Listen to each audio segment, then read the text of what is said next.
Hello friends. Did you know that nearly 80% of those who watch my videos aren't subscribed? If you enjoy the content, I'd truly appreciate it if you hit that subscribe button. It helps a lot. Also, don't forget to leave a like and share your thoughts in the comments. Your interaction not only supports the channel's growth, but also helps these stories reach more people. Thank you all for being here. By the way, where are you watching from? Let me know in the comments.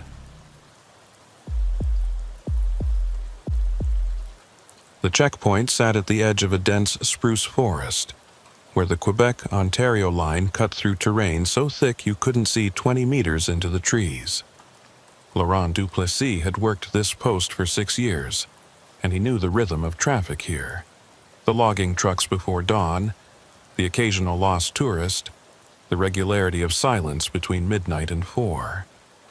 Tonight felt different from the moment his shift started.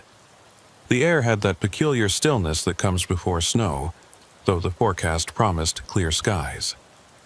Laurent adjusted the heater in the booth and checked the logbook, running his finger down the neat columns of vehicle descriptions, license plates, timestamps. Everything accounted for, everything normal.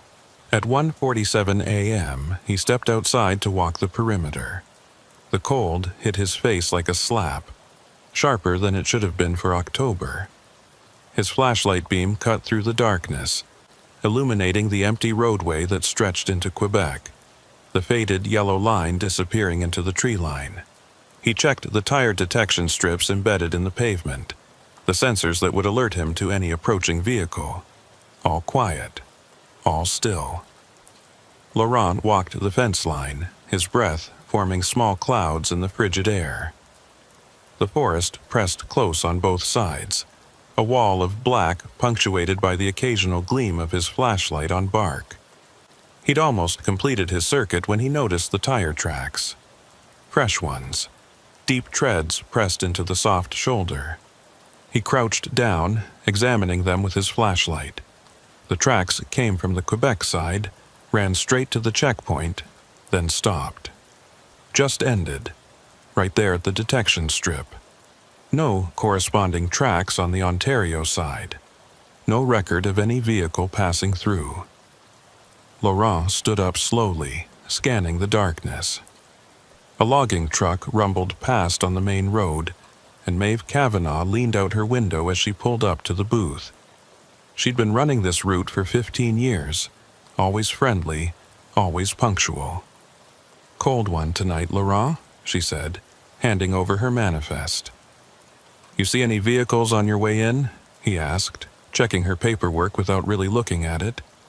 "Last 20 minutes or so?" Maeve frowned. "Not a soul. Road's been dead since I left Rouyn-Noranda. Why?" "Just checking." He handed back her documents and waved her through. But as her truck disappeared down the Ontario road, Laurent returned to the tire tracks. He followed them backward, into Quebec territory, his boots crunching on gravel. The tracks were consistent, clear. A heavy vehicle, probably a van or small truck. Then they vanished. Not gradually, not fading into harder ground. They simply stopped existing, as if the vehicle had been lifted straight up into the air. Laurent stood at the point where the last clear treadmark ended, and there was nothing beyond it. No disturbance in the dirt, no indication a vehicle had ever been there. He radioed the main station. "Yeah, Laurent?" The night dispatcher sounded half asleep. "I've got something strange here. Tire tracks coming from Quebec side, but no record of passage and they just stop." A pause. "Stop? End. Middle of the road. No vehicle ever came through my checkpoint, but the tracks lead right to it. You check the logbook?" 3 times, nothing. Could be from earlier in the day. They're fresh. I can still smell rubber.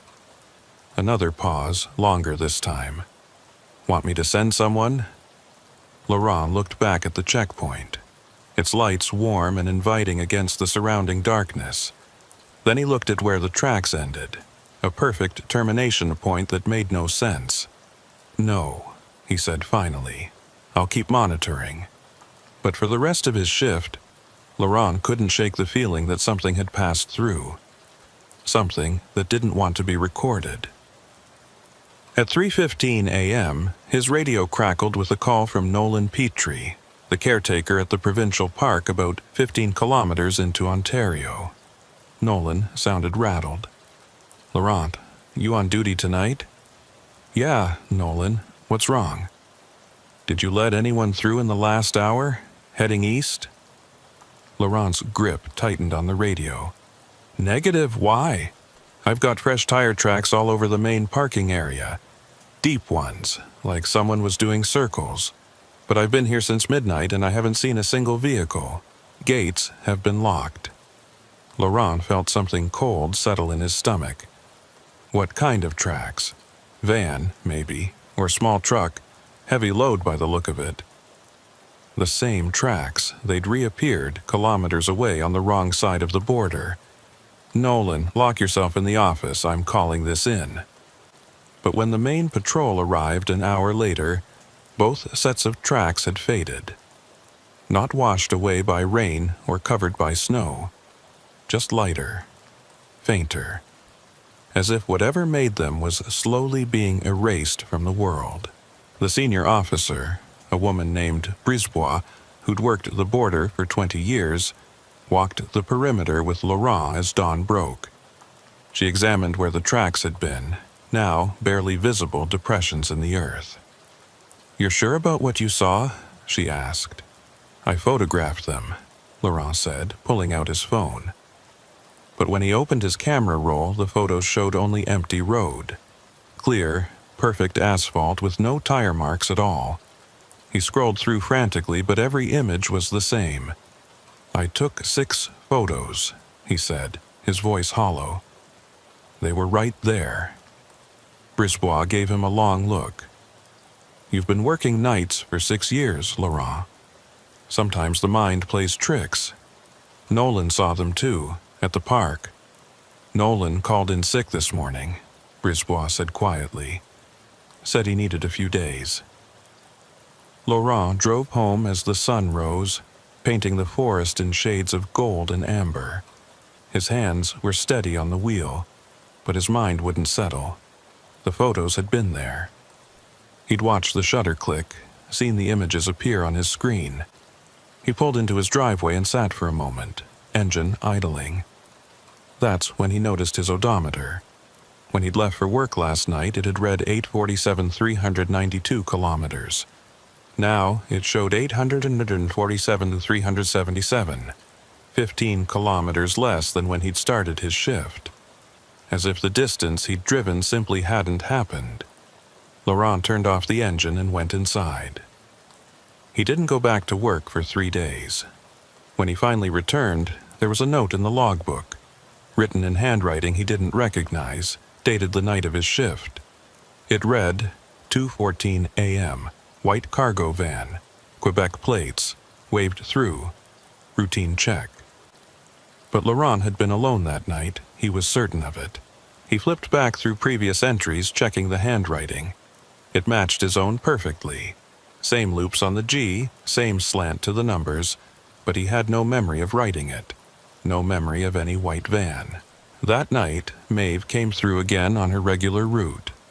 "Hey, Laurent," she said, leaning out her window. "You figure out what that van was doing?" Laurent's blood went cold. "What van?" "The white one. From a couple nights ago. You were checking it when I came through, remember? Took you a while. I had to wait." "Maeve, you pulled right up. I checked your papers and waved you through in less than a minute." She frowned. "No, you were at the back of a white cargo van. Had the doors open, looking inside with your flashlight. I sat here for maybe 10 minutes while you searched it. What did the driver look like? Didn't see one. Figured they were in the booth with you." Laurent felt his mouth go dry. "And you saw me wave the van through?" "Yeah, it headed into Ontario about 2 minutes before you cleared me.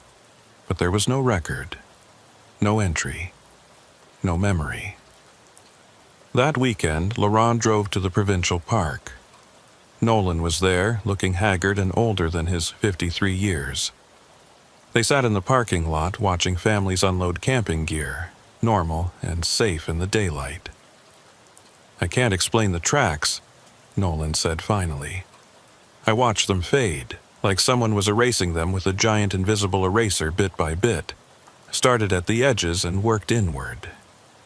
"Maeve says she saw me check a white van," Laurent said. "Says I spent 10 minutes searching it, but I don't remember any van." Nolan was quiet for a long time, then, "What if it did come through? What if you did check it and something made you forget? Made the cameras forget? Made everything forget except the things it couldn't control, like other people's memories, like tracks in dirt? That's insane." "Is it?" Nolan gestured at the parking area. "I had a dream last night about that van. It was full of something, Laurent. Not drugs, not people, just empty space that was somehow heavy. Space that didn't belong here." Laurent wanted to laugh it off, but he couldn't. Because he'd had the same dream. The white van, doors open, and inside just darkness that pressed outward, darkness that had weight and breath. "I'm putting in for a transfer," Nolan said. "Somewhere inland, somewhere far from the border. They'll think you're crazy." "Maybe I am." Nolan stood up, brushing off his pants. "But I know what I saw, and I know it's still out there somewhere. Probably crossed back already. Probably crosses every night, and we just forget each time." Laurent drove back to the checkpoint that evening for his next shift. As he unlocked the booth, his flashlight beam swept across the ground. There, just for a moment, he saw them. Fresh tire tracks leading from nowhere to nowhere. He blinked, and they were gone. The logbook sat open on the desk, waiting for his first entry of the night. Laurent picked up his pen, then paused. On the previous page, in his own handwriting, was an entry he didn't remember making. 11:47 p.m., white cargo van, routine inspection, no issues, waved through. But last night, he'd had the night off. Laurent looked out at the dark forest, at the road stretching into Quebec, at the border that was supposed to be clear and defined and knowable. Somewhere out there, something was crossing, had been crossing for who knows how long, and every time it passed through, everyone forgot. Everyone except for the small things. The tire tracks that faded too slowly, the photographs that erased themselves, the kilometers that subtracted instead of added, the dreams that leaked through whatever made them forget. Laurent began his shift log. His hand moved across the page, forming words he'd forget writing by morning. Another routine night at the Quebec-Ontario border, nothing to report. But deep in the forest, something heavy rolled along a road that didn't appear on any map, leaving tracks that would be gone by dawn. Lac Mistassini stretched out like a sheet of hammered steel under the gray November sky, its surface choppy with whitecaps that hadn't been there an hour ago. Elsie Redford checked the weather radar on her phone for the third time, watching the red and orange bands spiral toward her position. The storm was coming in faster than predicted. She'd been stationed at this checkpoint for 8 months, monitoring the isolated road that skirted the lake's eastern shore. It was seasonal work. The road closed entirely from December to March when ice made it impassable.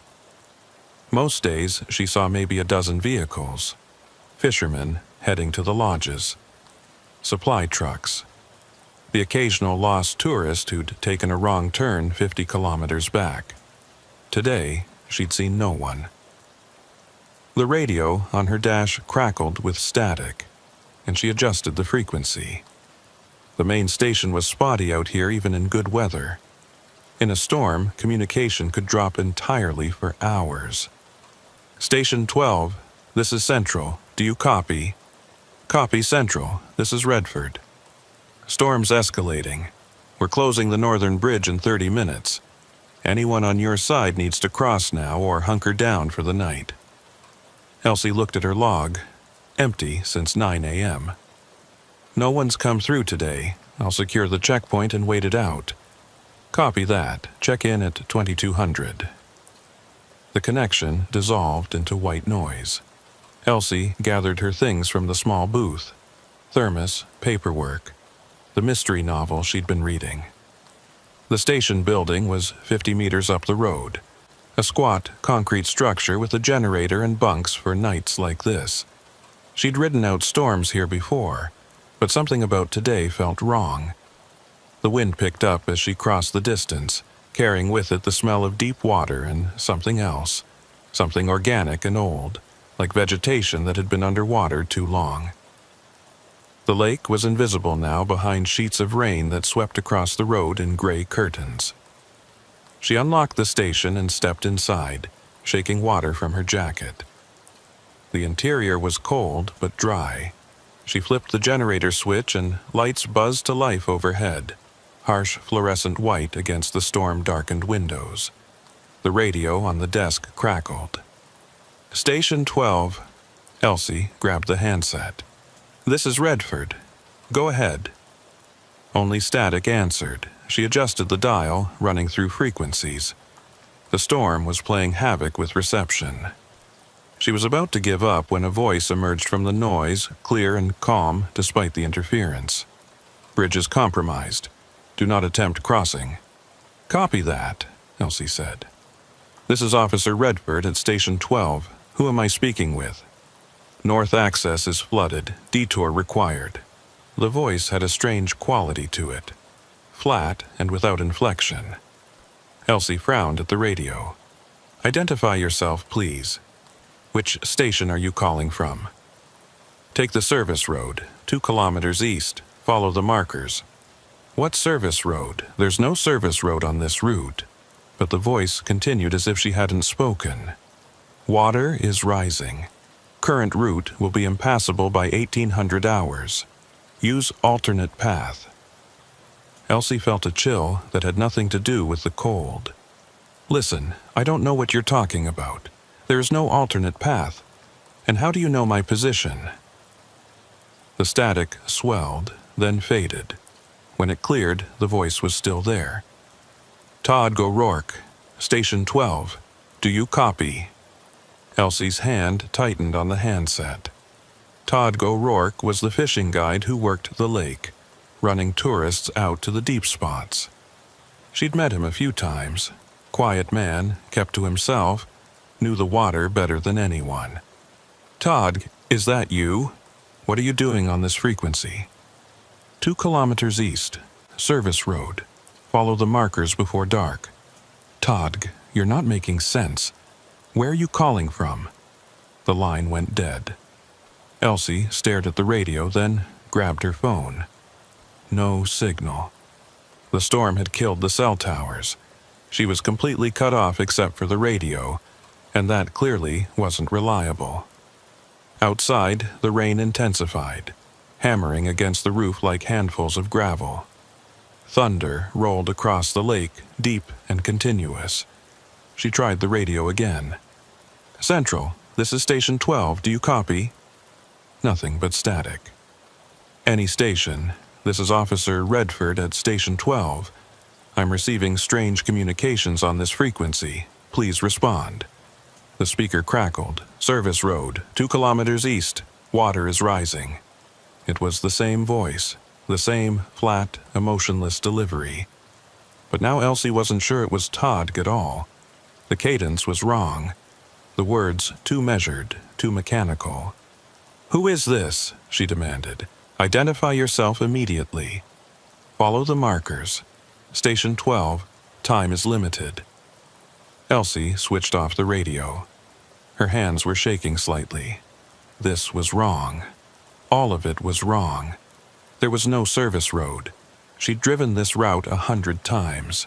And even if there was, why would Todd be directing her to it? Why would anyone? She moved to the window and peered out into the storm.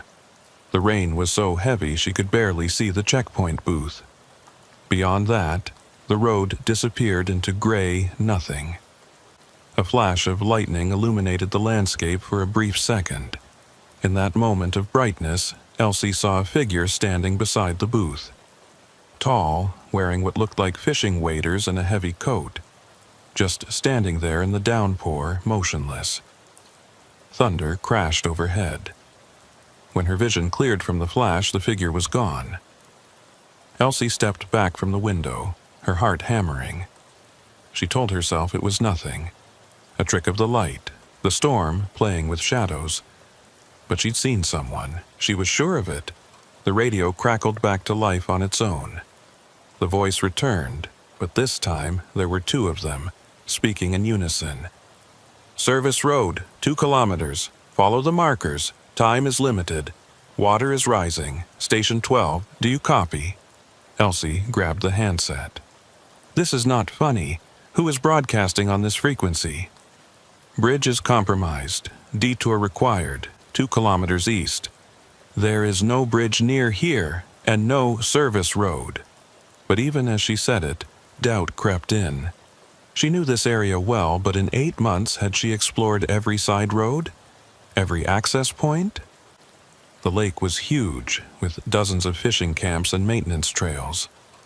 Follow the markers before dark. Elsie checked her watch. 5:47 p.m. Sunset was at 6:15, but with the storm it might as well be midnight already. The darkness was closing in fast. She made a decision. She'd drive 2 kilometers east just to check. Prove to herself there was nothing there. Then she'd come back, lock the doors, and wait for the storm to pass. She grabbed her raincoat and flashlight, then paused. On the desk sat the station logbook. She flipped it open to leave a note about where she was going. The last entry stopped her cold. It was dated today. 3:00 p.m. In handwriting she didn't recognize. T. O'Rourke checked in, reporting high water levels, taking service road to North Station. But no one had come through. She'd been at the checkpoint all day, and there was no North Station within 50 kilometers. Elsie's mouth went dry. She flipped back through previous pages. All her entries were there, neat and normal, but scattered among them were others. Same handwriting, same signature. T. O'Rourke. Entries going back weeks, all reporting on water levels, all mentioning the service road, all written on days when she'd seen no one. The radio voices continued their loop. 2 kilometers east, follow the markers, water's rising. Elsie left the logbook open and headed for the door. Rain hit her like a wall when she stepped outside, soaking through her coat in seconds. She ran to her patrol vehicle and climbed in, water streaming from her hair. The engine started on the first try. Small miracle. She pulled onto the road heading east, wipers beating furiously against the downpour. Her headlights barely penetrated 10 meters. The world beyond was just gray chaos. 1 kilometer. Nothing but forest and rain. 2 kilometers, still nothing. She was about to turn back when her headlights caught something. A break in the trees. A gap she'd never noticed before. And at the entrance, a weathered wooden sign. Service road. Authorized vehicles only. Elsie stopped the vehicle, staring at the sign. It looked old. Decades old. Paint peeling. Wood silvered with age. But she'd driven past this spot dozens of times. Hundreds. She would have noticed it. The radio crackled. "Turn here. Follow the markers." Her hands gripped the steering wheel. Every instinct told her to drive away, to get back to the station and lock the doors. But something else pulled at her. Curiosity. The need to understand. She turned onto the service road. The track was narrow, barely wide enough for her vehicle. Trees pressed close on both sides, branches scraping against the doors. The road surface was rough, more mud than gravel, and her vehicle lurched through deep puddles. Every 50 meters she saw them, the markers. orange reflective strips nailed to trees, leading deeper into the forest. The radio had gone silent. After what felt like an eternity but was probably only 5 minutes, the trees opened up. Elsie found herself at the edge of the lake, at a small clearing with a dock jutting out into the choppy water. And at the end of the dock sat a boat. Elsie killed the engine and sat in silence, rain drumming on the roof. The boat was a small fishing vessel, maybe 20 feet long, white with blue trim. Even from here she could see water sloshing in the bottom. No one was on the dock. No one was in the boat. But tied to the cleats were fresh ropes, still dripping, and on the dock itself, leading from the boat to the tree line, were wet footprints. Elsie grabbed her flashlight and stepped out into the rain. She approached the dock slowly, hand resting on her service weapon. The footprints were clear despite the rain. Bare feet, adult-sized. The prints were filling with water but hadn't been washed away yet. Fresh. Very fresh. She followed them with her flashlight beam. They led from the boat, across the dock, onto the muddy shore. Then they continued into the forest, not toward the road, deeper into the trees. "Hello," Elsie called out. "Border Services, is anyone here?" Only the rain answered. She walked to the boat and shone her light inside. Water sloshed around empty benches.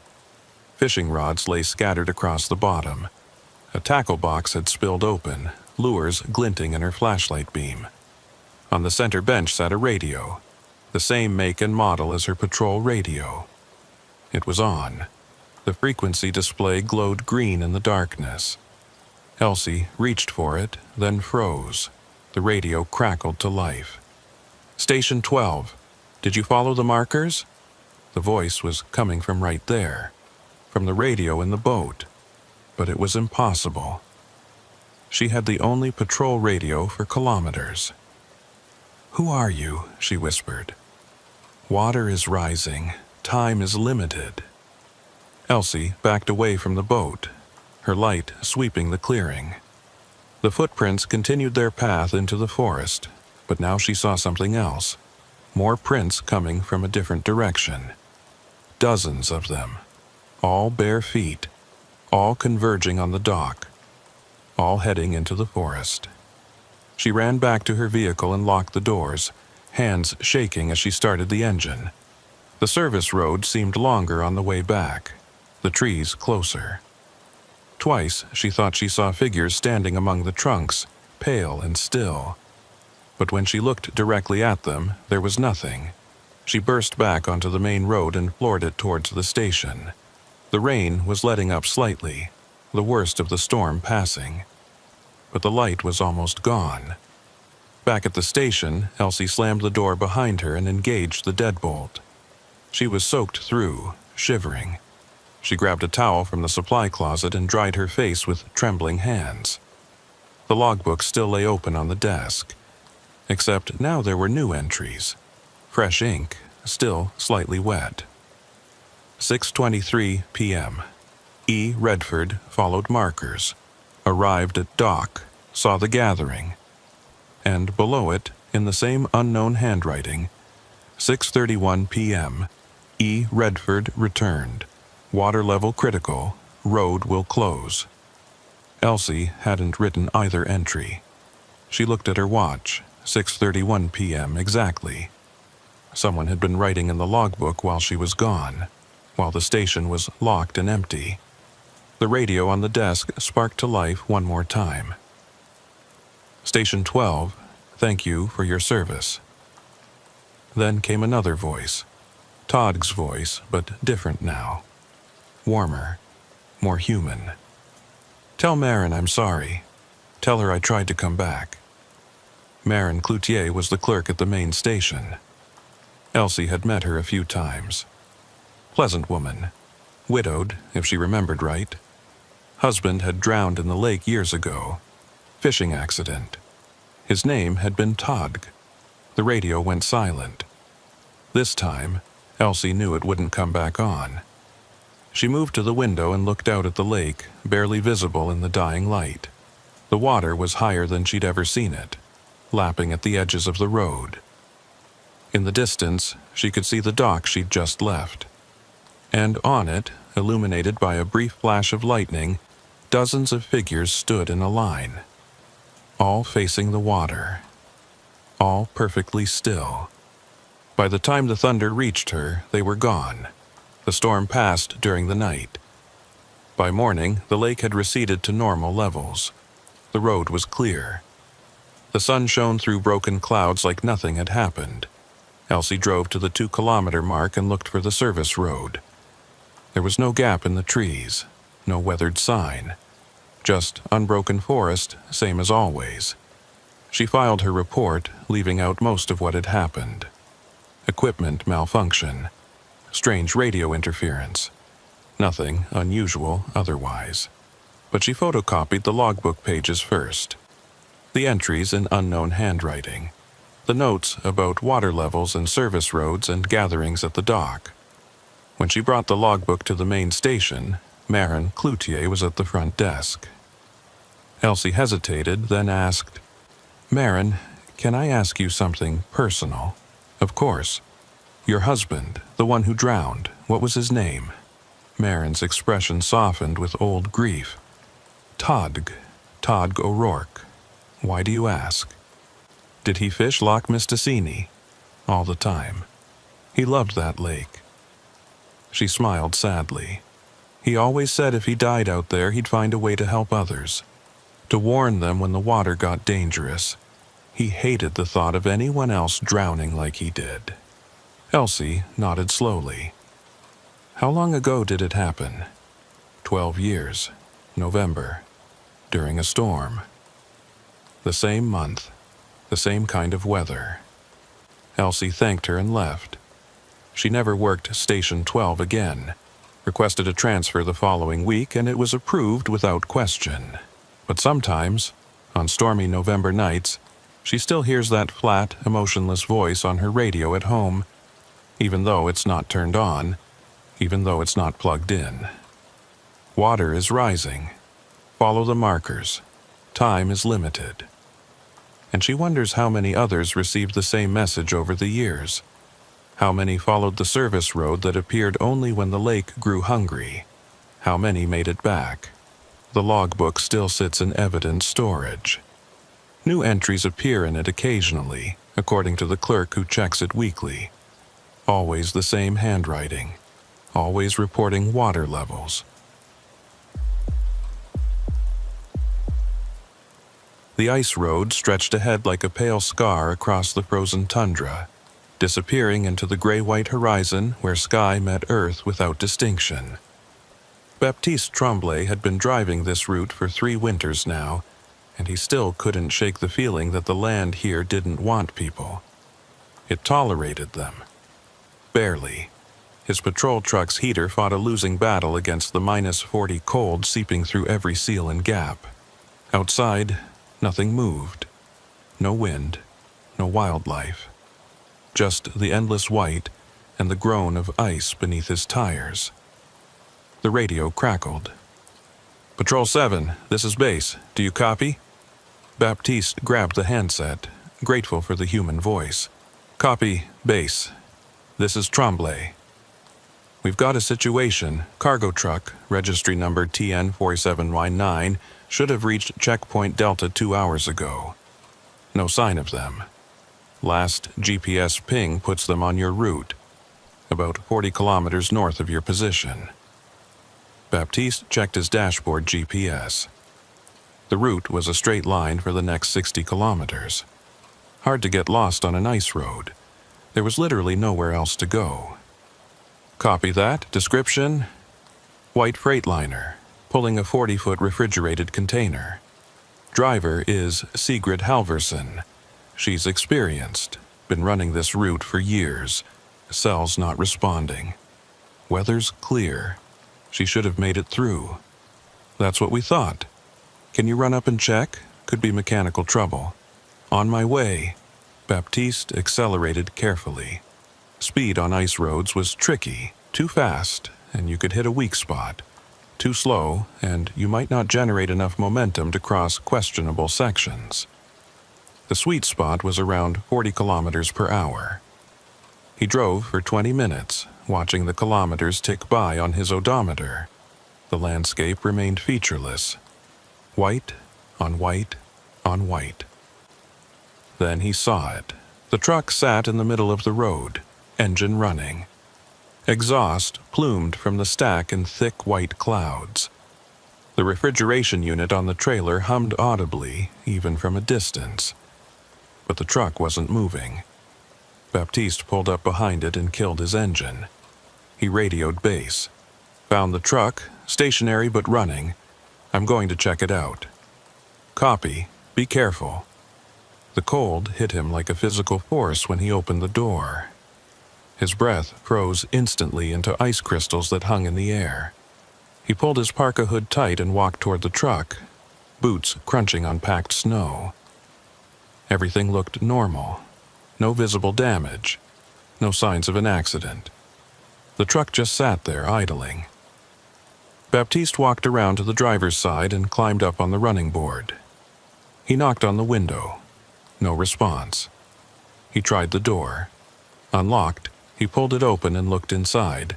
The cab was empty. The driver's seat was pushed back like someone had just gotten out. A thermos sat in the cup holder, still steaming. The radio was on, tuned to a station playing country music at low volume. On the passenger seat lay a tablet showing a digital logbook, but no driver. Baptiste climbed into the cab, looking for any sign of what had happened. The keys dangled from the ignition. The heater was on full blast. A half-eaten sandwich sat on the dashboard, not even frozen yet. It was as if Sigrid had simply vanished mid-drive. He checked the GPS unit mounted to the dash. It showed the truck's position as Checkpoint Delta, the destination Sigrid should have reached 2 hours ago. But Baptiste knew exactly where he was, and this was not Checkpoint Delta. They were at least 40 kilometers short. He grabbed the truck's radio handset. "This is Border Patrol Officer Tremblay. If anyone can hear this, I'm in truck TN 4799. Driver is missing. Please respond." Static answered him. He tried again. Nothing but white noise. Baptiste climbed down and walked to the back of the trailer. The refrigeration unit was running properly, temperature gauge reading -20 Celsius. The doors were sealed, locks intact. He returned to his patrol truck and grabbed his own GPS unit. According to his device, they were at the exact coordinates he expected, 43 kilometers south of Checkpoint Delta, but the truck's GPS insisted they were at the checkpoint. Baptiste radioed base again. "Base, this is Patrol 7. Driver is not in the vehicle. Truck appears abandoned, but engine running. GPS shows conflicting information." "Say again, Patrol 7? We're getting interference. The driver is gone, truck is empty. Do you copy?" The response was garbled, words breaking apart into fragments. "Copy, grid, possible. Base, you're breaking up. I need backup at my current position. 30 minutes, proceed." The radio dissolved into static. Baptiste stood between the two vehicles, looking north along the endless white road. The silence was absolute. Not even the wind made a sound.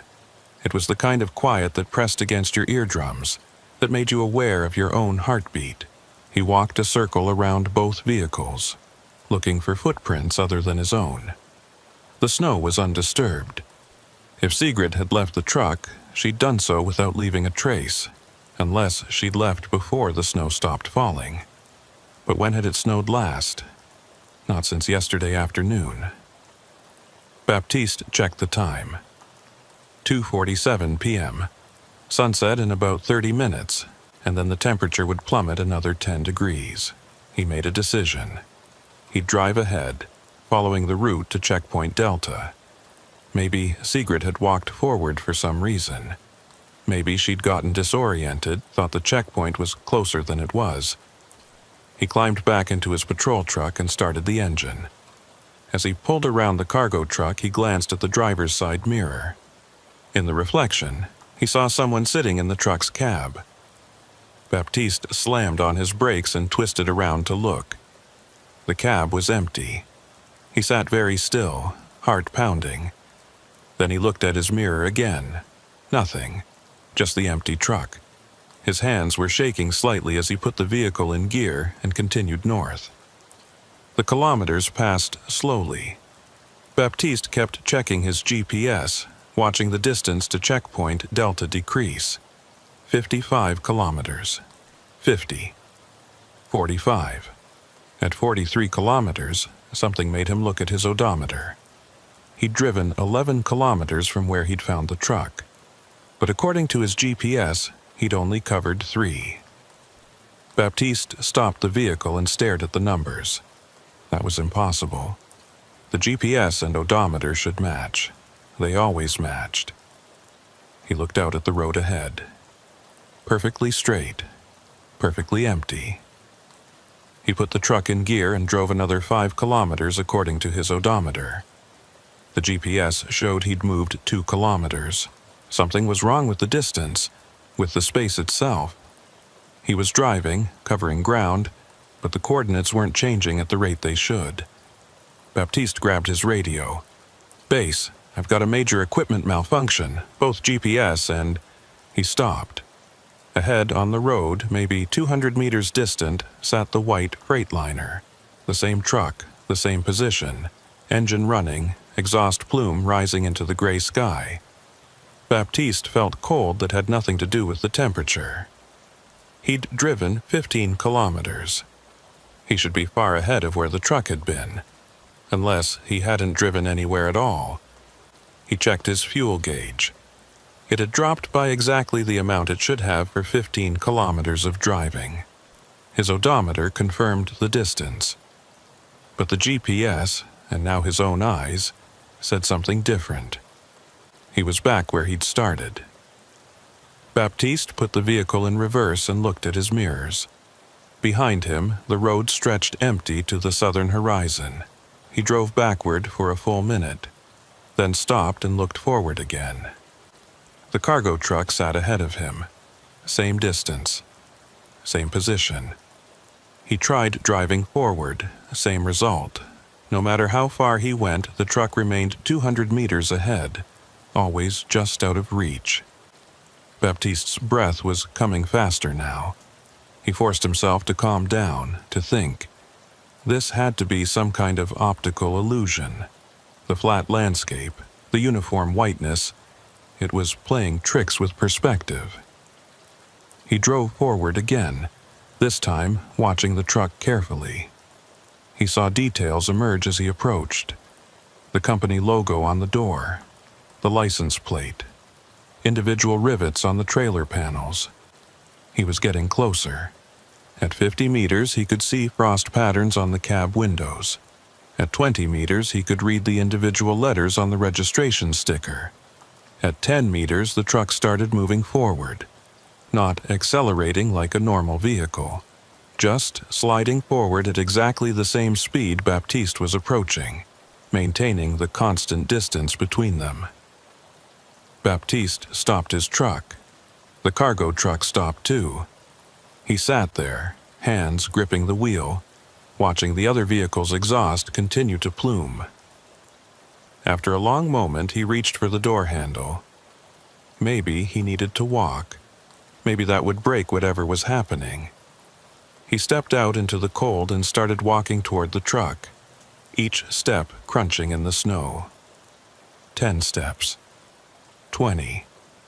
The truck stayed where it was. At 30 steps, he could see inside the cab again. Sigrid Halverson sat in the driver's seat. She was facing forward, hands on the wheel, perfectly still. Her hood was up, face shadowed. She didn't move, didn't respond to Baptiste's approach. "Sigrid," he called out, "can you hear me?" Nothing. He walked closer. The distance between them shortened normally now. Whatever had been keeping them apart seemed to have stopped. Baptiste reached the driver's door and climbed up on the running board. He knocked on the window right next to where Sigrid sat. She didn't react. He tried the door handle, locked this time. He knocked harder, loud enough to wake anyone. Sigrid sat motionless. Baptiste pulled out his flashlight and shone it through the window. The light illuminated the cab interior, the thermos, the tablet, the half-eaten sandwich. But the driver's seat was empty. He blinked and looked again. Sigrid was there. He could see her. Dark parka, hood up, hands on the wheel. He moved his flashlight beam directly onto her. The beam passed through her and onto the seat beyond as if she wasn't there at all. Baptiste stumbled backward off the running board and hit the ice hard. Pain shot through his hip, but he barely felt it. He scrambled to his feet and backed away from the truck. The figure in the driver's seat turned its head, slowly, mechanically, until it was looking directly at Baptiste. He couldn't see a face under the hood, just darkness where a face should be. Darkness and 2 points of dim light where eyes might be. The figure raised one hand and pressed it against the window from inside. The glass fogged instantly around the contact point. Then, as Baptiste watched, words appeared in the condensation, written from inside the cab by that impossible hand. Same road. Same road. Same road. Over and over, the words appeared, filling the window in a spiral pattern. The hand moved frantically now, writing faster. Same road can't leave, same road help, same road. Baptiste turned and ran. He sprinted for his patrol truck, breath tearing at his lungs in the frigid air. He didn't look back. He threw himself into the driver's seat and started the engine, hands shaking so badly he could barely turn the key. He put it in gear and accelerated, not caring about the ice conditions. The truck fishtailed slightly, but he maintained control, speeding south, away from the cargo truck, away from whatever had been in that cab. His speedometer hit 60, 70. Too fast for an ice road, but he didn't care. 1 kilometer, 2, 5, 10. He kept checking his mirror, expecting to see the white Freightliner appearing behind him. But the road stayed empty. At 20 kilometers, he started to slow down. His hands were still shaking. His heart hammered against his ribs. He grabbed the radio. "Base, this is Patrol 7. Emergency. Do you copy?" "Patrol 7, we read you. What's your status?" Thank God. Clear communication again. "I need immediate backup, and I need you to pull all GPS data for truck TN47 line 9 for the last 6 hours. Copy that. What happened?" "I found the truck. Something's wrong with it. Something's wrong with that whole stretch of road. Is the driver safe?" Baptiste opened his mouth to answer, then stopped. He had no idea how to explain what he'd seen, or thought he'd seen. "Negative. Driver is still missing. But I found evidence of... I don't know how to describe it. We're sending backup. ETA 45 minutes. Return to base for debrief." Baptiste continued south, checking his mirrors constantly.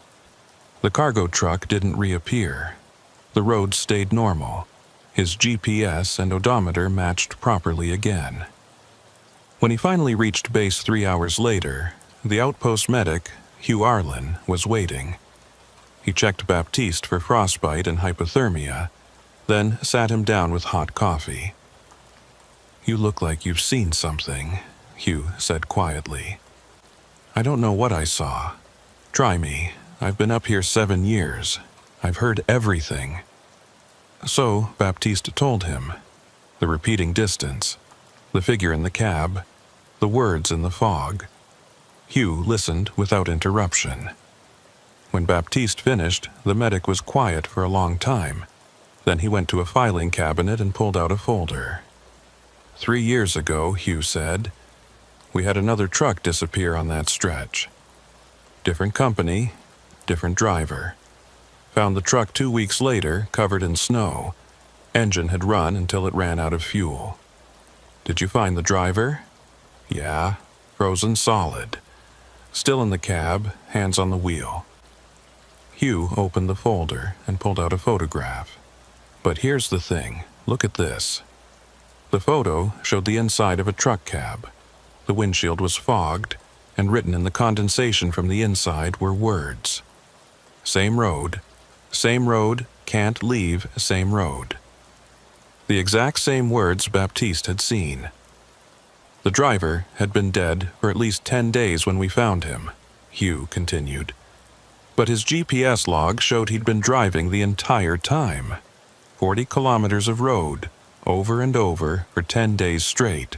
The coordinates looped, same section again and again. Baptiste felt sick. That's impossible. That's what everyone said. We ruled it equipment failure. Decided his GPS malfunctioned, he got disoriented, drove in circles somehow without realizing it. You don't believe that. I've driven that road 100 times since then. Never had a problem.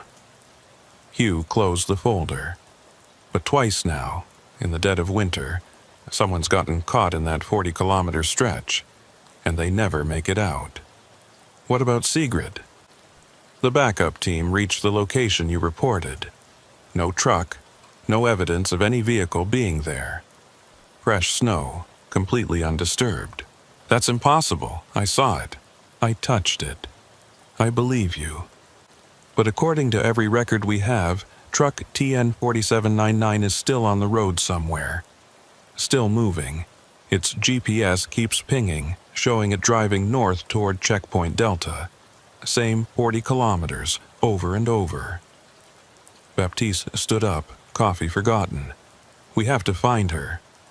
We've been looking, but here's what I don't understand. Hugh pulled out another paper. This is Sigrid's GPS log from today. It shows her entering that stretch of road at 11:47 a.m. The pings continue every few minutes, all showing normal progress. But look at the timestamps. Baptiste examined the log. The coordinates changed normally, but the timestamps were wrong. They jumped forward, then backward, then forward again.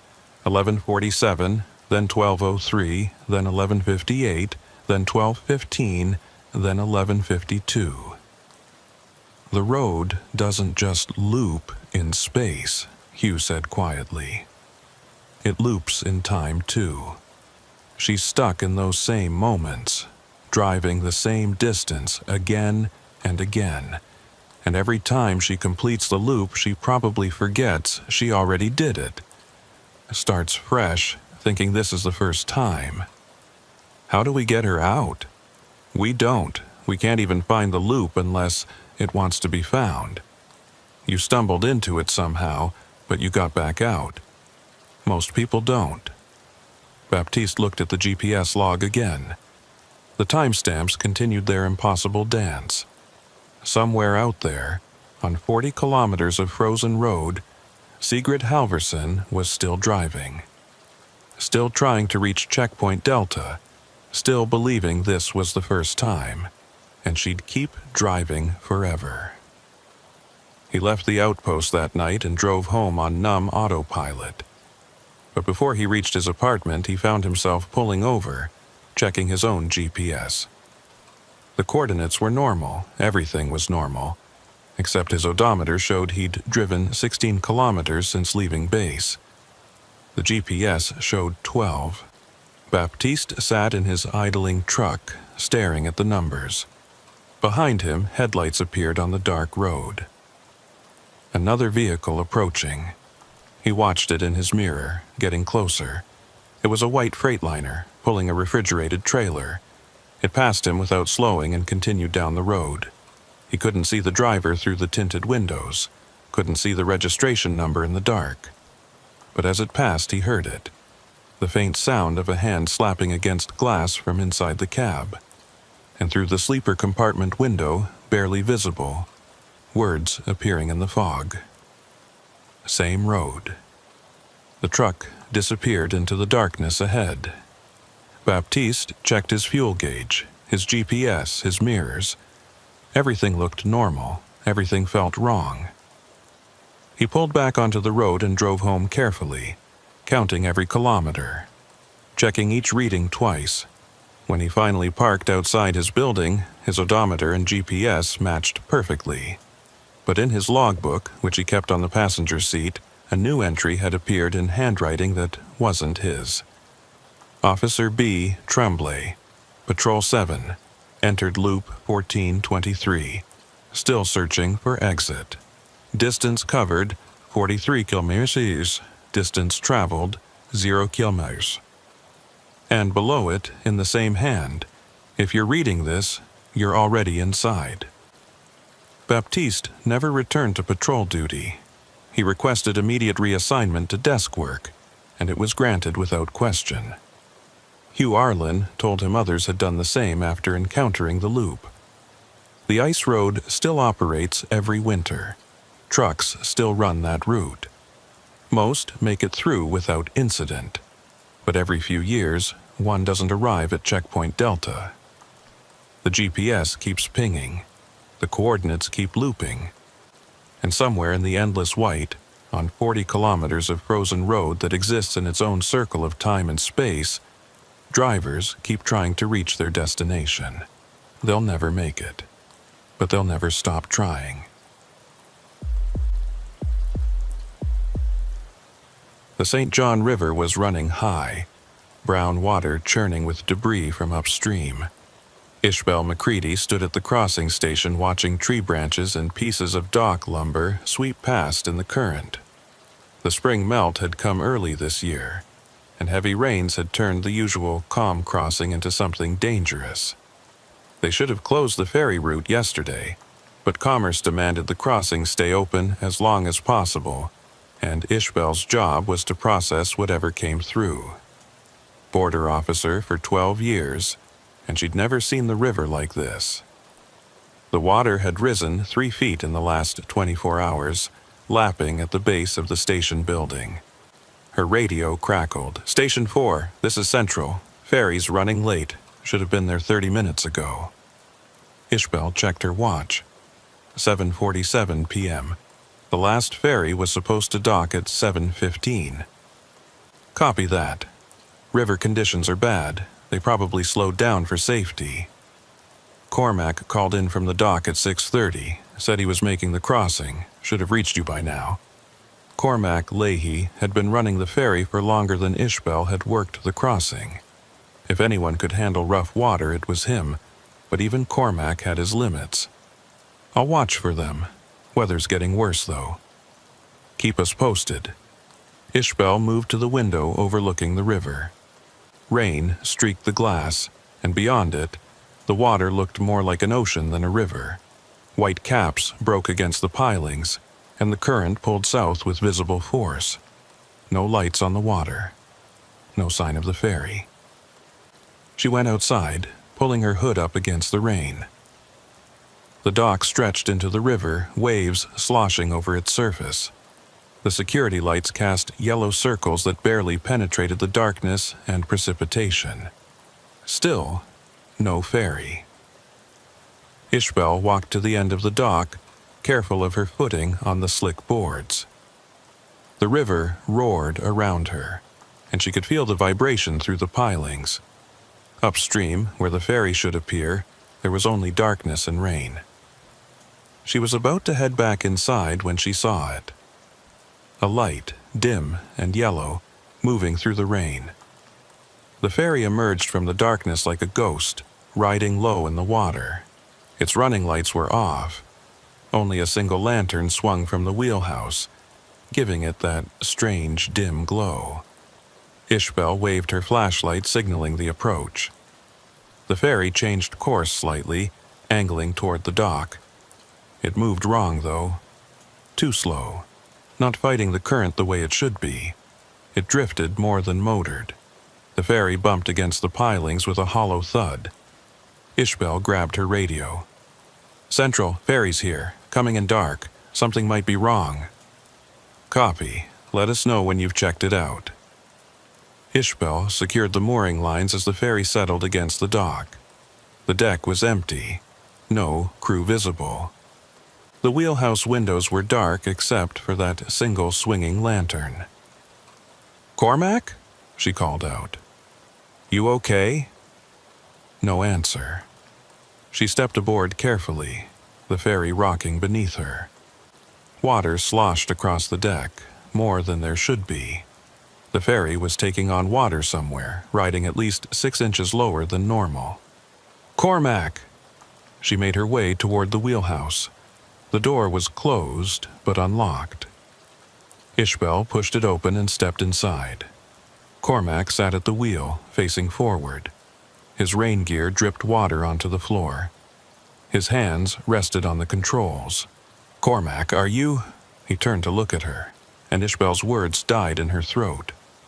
Cormac's face was gray. His eyes were wrong, unfocused and distant, as if he was looking at something very far away. Water dripped from his beard and hair, but not rainwater. River water. Brown and full of silt. "Made it," he said. His voice sounded hollow, echoing oddly in the small space. "Finally made it. Are you hurt? What happened out there? River's got a pull to it tonight." Cormac turned back to the wheel. "Stronger than it's ever been. Almost didn't make it across. You should have turned back. Conditions are too dangerous." Couldn't turn back. Had passengers manifest to deliver. Ishbel looked at the clipboard hanging by the door. The ferry manifest. The list of vehicles and passengers being transported across. She picked it up and shone her flashlight on it. The page was wet, ink bleeding slightly, but she could make out the entries. Vehicle 1, logging truck, single occupant. Vehicle 2, sedan, family of 4. Vehicle 3, van, 2 occupants, 7 passengers total, plus Cormac. "Where are the passengers?" Ishbel asked.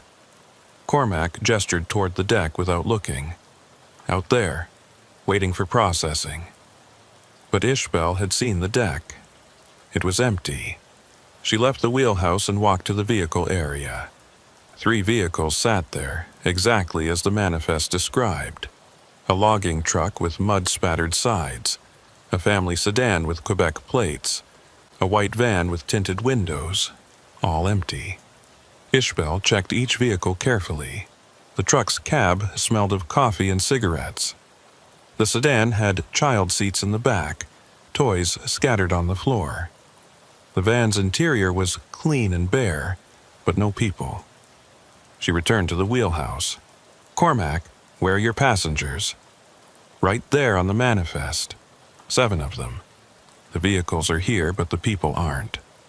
Cormac finally looked at her again. That same distant, unfocused stare. "They're here. Made sure everyone got aboard before we left. Counted them twice." A chill ran down Ishbel's spine that had nothing to do with the cold. "Cormac, I need you to step outside, right now. Can't leave the wheel. River's too strong, have to keep us steady. We're docked, the ferry's secured. Have to keep us steady," he repeated, hands tightening on the controls. Ishbel backed out of the wheelhouse and grabbed her radio. "Central, this is Station 4. I need backup immediately. Ferry captain is not responding normally. Passengers are unaccounted for." "Copy. What's the situation?" "I don't know yet. Just send someone." She approached the logging truck and opened the driver's door. The interior light came on, illuminating the cab. A thermos sat in the cup holder. A jacket lay across the passenger seat. The keys dangled from the ignition. On the seat, partially hidden under the jacket, was a wallet. Ishbel opened it. Driver's license, Greta Fenwick, age 34. Address in New Brunswick. She photographed the license with her phone, then checked the sedan. Also empty, but personal belongings everywhere. Purses, phones. A wallet in the center console belonging to someone named Martin LeBlanc. The van was different. It was clean. Too clean. No personal items at all. No registration in the glove box. No garbage in the door pockets.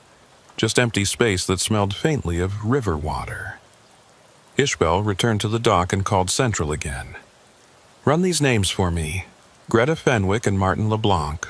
Both should have crossed the ferry tonight. Stand by." While she waited, Ishbel examined the ferry more carefully. The water on the deck was deeper than she'd first thought, and it wasn't draining properly. It pooled in corners, thick with sediment. And there were footprints. Wet prints leading from the wheelhouse to the vehicle area. Not Cormac's boots. These were bare feet. Multiple sets, different sizes. The prints led to each vehicle, then stopped. Just ended at the driver's doors, as if whoever made them had simply disappeared into the cars. "Station 4, we've got a problem." The dispatcher's voice was tight. "Greta Fenwick, logging truck driver, reported missing 3 days ago. Vehicle found abandoned at the North Ferry dock. She never made it aboard." Ishbel's hand tightened on the radio. "That's impossible. Her truck is here, on the ferry. And Martin LeBlanc, he and his family, wife and 2 children, they went missing 5 days ago. Last seen near the crossing. Search teams found their car in the river yesterday, a mile downstream. All 4 occupants drowned." The radio almost slipped from Ishbel's hand. "Central, say again." "The people on that manifest, they're dead. They've been dead for days."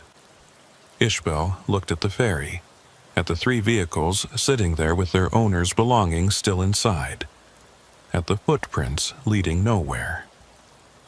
She walked slowly back to the wheelhouse. Cormac still sat at the wheel, perfectly still now. The lantern swung overhead, casting moving shadows.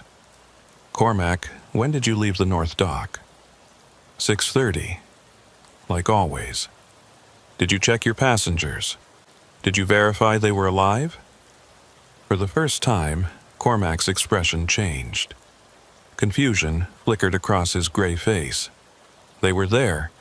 They got on. I saw them." "What do they look like?" I don't..." He trailed off, staring at his hands on the wheel. "They were wet. All of them were soaking wet when they boarded. Said they'd been caught in the rain, but..." "But what?" "The rain hadn't started yet when we left. Not till we were halfway across." His voice was barely a whisper now. And they didn't talk. Not once during the crossing. They just stood on the deck, staring at the water. Ishbel felt the ferry shift beneath her feet. The river was rising higher, water now lapping over the dock's surface. "Cormac, we need to get off this ferry, right now." "Can't. Have to complete the manifest, have to log everyone through." He reached for the clipboard with shaking hands. That's when Ishbel saw it. The manifest had 2 pages. Cormac had been looking at the top one. She grabbed the clipboard and flipped to the second page. The handwriting was different. Shakier. The ink was fresher, darker. Vehicle 1, ferry boat, single occupant operator, C. Thaw height status, recovered from river, 2.3 km downstream. Time of recovery, 19:15. Condition, deceased. Below that, a note in the same handwriting. Body found still gripping wheel. Ferry had run aground on rocks, no passengers aboard, no vehicles. Cause of death, drowning. Estimated time of death, 18 Hunquag. Ishbel looked up at Cormac. He was still staring at the wheel, but now she could see river water dripping from his clothes onto the floor. Not rain, river water, thick with silt and debris. "Cormac," she whispered. "What time did you say you left the North Dock?" 6:30. "What time is it now?" He checked his watch, then frowned. "My watch stopped at 6:47, the time he'd gone into the river, the time he'd drowned." "You didn't make it across," Ishbel said quietly. "Did you?" Cormac was silent for a long time. Then, very slowly, he shook his head. "The current caught us, pulled us sideways. I fought it, but his voice cracked. I felt the ferry go over, felt the water come in. Cold, so cold. Then how are you here? I don't know. I just knew I had to complete the crossing. Had to deliver the manifest. That's the job. He looked at her with those distant eyes. But the passengers, they were already in the water, already waiting. They got on when I went under. They wanted to finish their crossing too. Outside, Ishbel heard footsteps on the deck. Slow, shuffling footsteps. Multiple sets. She moved to the wheelhouse door and looked out. They stood in a line by the vehicles. 7 figures, soaking wet, river water streaming from their clothes and hair. A woman in logging gear, a man, woman, and 2 children in vacation clothes. 2 others she couldn't make out clearly, all of them staring at the wheelhouse, at her, waiting to be processed through, waiting to complete their crossing. One of the children raised a hand and waved. Water dripped from the small fingers. Ishbel backed into the wheelhouse, her heart hammering. Central, I need emergency backup at Station 4, right now. But the radio only produced static. She looked at it and saw water dripping from the speaker grill. The circuits were fried. Cormac stood up from the wheel. Water poured from his clothes, forming a puddle around his boots. You have to log them through. That's the procedure. Check the manifest and log them through. They're dead, Cormac. They're all dead. They're passengers. They need to be processed.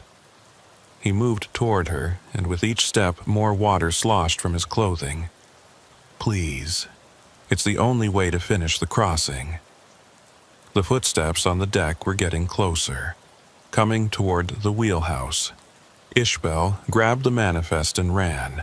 She jumped from the ferry onto the dock, her boots splashing in the water that now covered the wooden surface. The river had risen further, threatening to swallow the dock entirely. Behind her, she heard them coming, the wet footsteps on the dock, the dripping, the sound of waterlogged clothes dragging across wood. She ran for the station building, not looking back. The door was 30 meters away. 20. 10. She burst inside and slammed it, throwing the deadbolt. For a moment, there was only her ragged breathing and the sound of rain on the roof. Then the footsteps outside.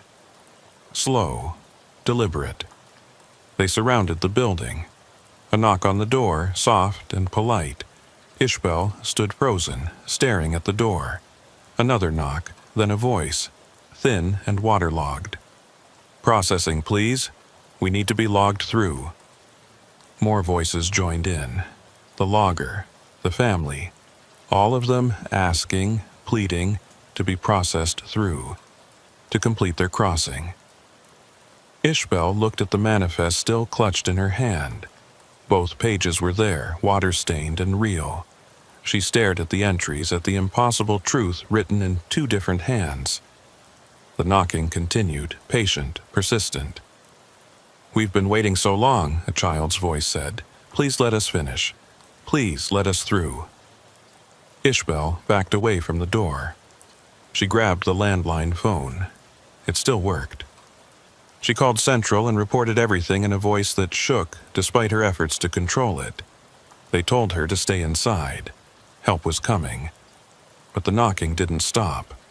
All night they knocked and called out, begging to be processed through, begging to complete the crossing they'd died making.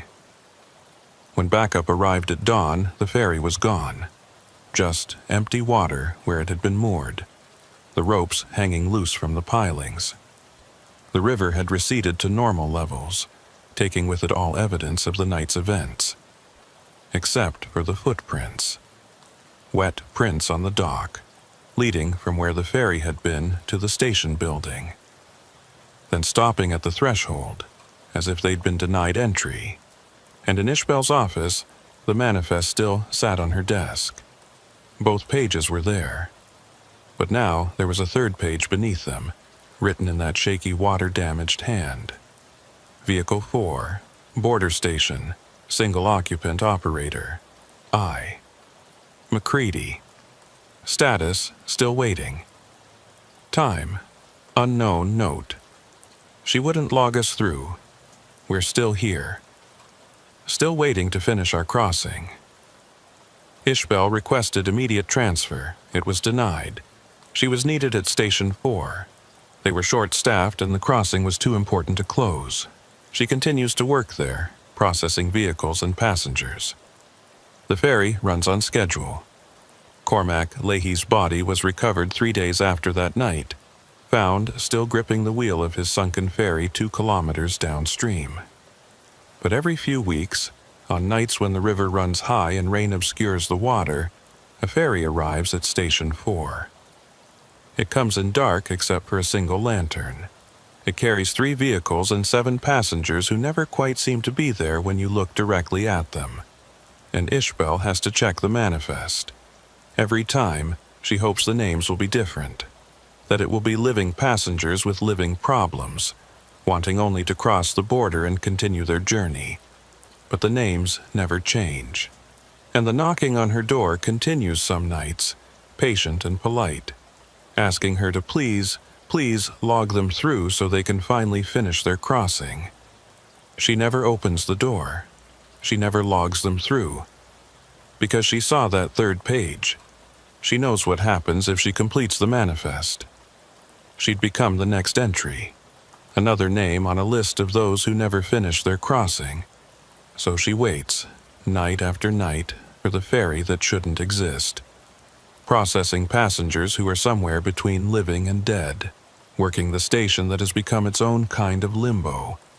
And sometimes, when the river rises high enough, she sees them standing on the far shore, all of them waiting for the ferry, growing in number year by year, all the people who died trying to cross, all the souls stuck in that space between departure and arrival, all waiting for someone to finally log them through. The prairie stretched endlessly in all directions, flat and featureless under a sky so vast it made Thaddeus Bellamy feel like an insect.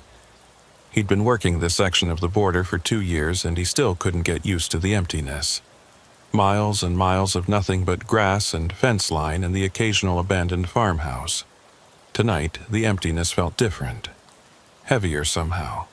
He drove slowly along the patrol road, his headlights cutting a narrow tunnel through the darkness. The fence ran parallel to his left, a simple chain-link barrier marking where Canada ended and the United States began. Not much of a barrier, really. Anyone determined enough could cut through it in minutes. Most nights, no one tried. His radio was quiet.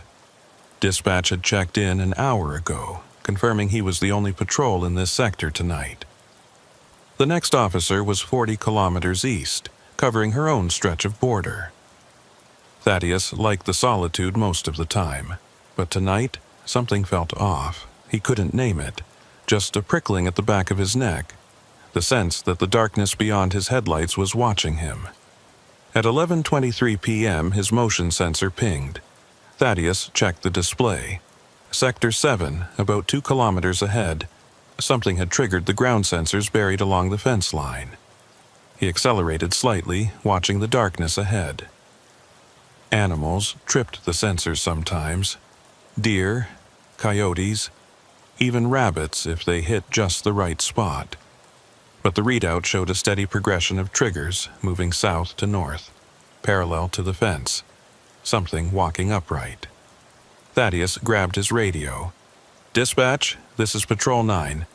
I've got sensor activity in Sector 7, moving to investigate. Copy, Patrol 9. Keep us informed." He reached the location and stopped his vehicle, killing the headlights. Better to approach quietly, see what he was dealing with before announcing his presence. The night settled around him like a blanket. No moon, just stars scattered across the black sky, so many you could read by their light if you knew how. Thaddeus grabbed his flashlight and stepped out of the vehicle. The temperature had dropped since sunset, and his breath formed a small clouds. The prairie grass whispered around his boots, dry and brittle from summer heat.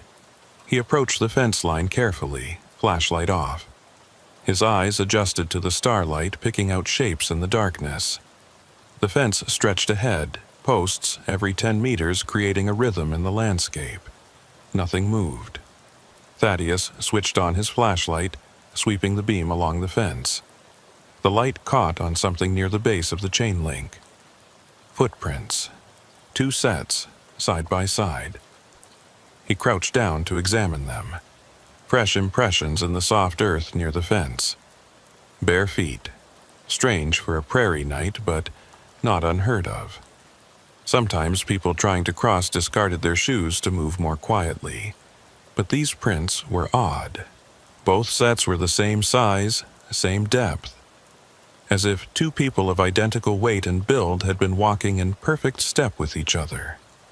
Thaddeus followed the trail with his flashlight. The prints led along the fence from south to north, exactly as the sensors had indicated.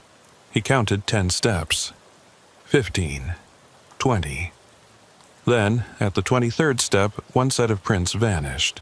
Not faded, not obscured. Just gone. 1 foot would be there, pressed clearly into the dirt. Then nothing, empty ground. Then, the second set of prints continued alone for another 3 steps before stopping entirely. Thaddeus stood up slowly, his flashlight fixed on the impossible trail. He walked to where the prints ended and crouched again, examining the final impression. A left foot, toes pointing north. The detail was perfect. Individual toe marks, the ball of the foot, the heel. Beyond it, nothing, not even disturbed grass. He radioed dispatch. "I've got something strange here. 2 sets of footprints along the fence.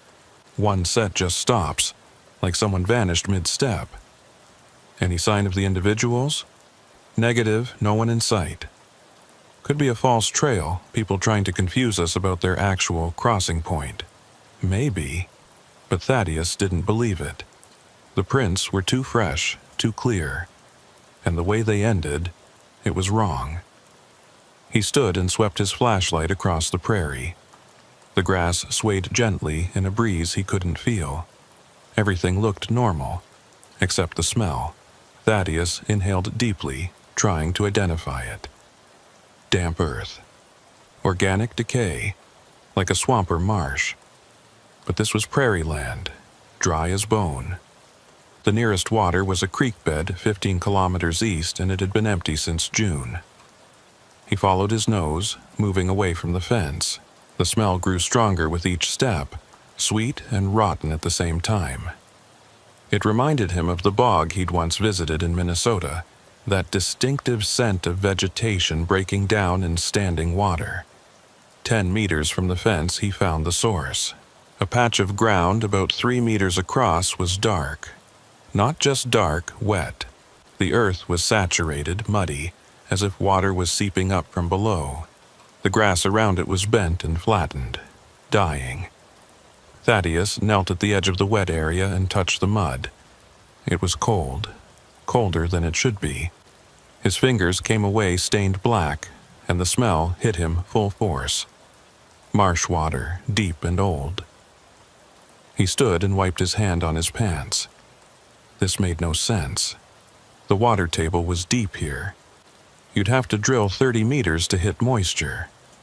Yet, here it was, pooling on the surface like it had been here for weeks. But it hadn't been. He'd driven this section 2 nights ago. The ground had been normal then. Thaddeus walked around the wet patch, careful not to step in it. On the far side, he found something that made him stop cold. More footprints. Both sets, emerging from the mud. They were the same prints he'd followed along the fence. Same size, same spacing. But these led away from the wet area, heading north across the prairie. As if 2 people had walked to the fence, one had vanished into the ground, and then both had emerged from this impossible pool of marsh water and continued their journey. Thaddeus keyed his radio. "Dispatch, I need backup at my location. and I need you to check geological surveys for this area, specifically any reports of underground water or sinkholes. Copy. Backup is 40 minutes out. Stand by for geological data. 40 minutes, Thaddeus looked at the wet patch again, then at the prints leading away from it. The trail headed north into Canadian territory. He should follow it, see where it led, but everything in him resisted that idea. He walked back to his vehicle and grabbed his heavy flashlight, the one that could light up 50 meters. Back at the wet patch, he aimed the beam north, following the line of footprints. The prints continued for maybe 30 meters. Then they just stopped, same as before. Both sets this time, ending simultaneously at a point in the middle of empty prairie. Thaddeus walked to the end of the trail. The final prints were deep, as if whoever made them had been carrying weight, or sinking. He crouched and touched the last impression. The dirt was cold, much colder than it should be, and damp despite being far from the wet patch. He stood and swept his light around. Nothing but grass and darkness. No sign of where the people had gone. Behind him, from the direction of the wet area, he heard something. A sound like water moving, not flowing, shifting, as if something had disturbed a pool. Thaddeus turned his light back toward the marsh patch. It was bigger, he was sure of it. The wet area had spread, now maybe 4 meters across, and the edges were expanding as he watched, dark moisture creeping through the grass. He backed away, keeping his light on the spreading water. The smell was stronger now, almost overwhelming. Marsh rot and something else. Something animal. The water stopped spreading when it reached the fence line. It pooled there, lapping gently against the chain link as if it were ashore. Thaddeus heard the sound again. Closer this time. Definitely water, but with another quality to it. Breathing, maybe. Or something surfacing. He wanted to run back to his vehicle. Every instinct screamed at him to leave. But his training held him in place. Document the anomaly. Wait for backup. Don't abandon your post. His radio crackled. Patrol 9, we've pulled geological data for your sector. No water table within 40 meters of surface. No sinkholes reported. No springs. That area should be completely dry.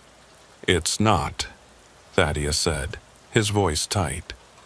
I'm looking at standing water right now, and it's spreading. How fast? Thaddeus checked the distance. The wet area had grown another meter while he'd been talking. Fast. A shape broke the surface of the water. Thaddeus stumbled backward, his light swinging wildly before finding the target again. It was a hand, pale and waterlogged, fingers spread wide. It reached up from the center of the pool, groping at the air. Then a second hand appeared beside it. Thaddeus ran. He made it back to his vehicle in seconds, threw himself inside, and started the engine. In his mirror, he could see the wet area still expanding, now lapping at the patrol road. His radio crackled with static, then a voice emerged. Not dispatch, something else. Sector 7, help requested, crossing assistance required. The voice was wrong. Wet sounding, words garbled as if spoken through water. Who is this? Thaddeus demanded. Identify yourself. Crossing assistance, please, can't find the surface. Another voice joined it, same wet quality. Been walking. So long, ground keeps pulling us down. Thaddeus looked in his mirror again. The hands had disappeared, but now the water itself was moving. Flowing uphill, away from the fence, spreading across the prairie with purpose. Coming toward his vehicle. He put it in gear and accelerated hard. The tires spun for a moment on the wet ground, then caught, launching him forward down the patrol road. In his mirror, he saw the water reach where his vehicle had been parked.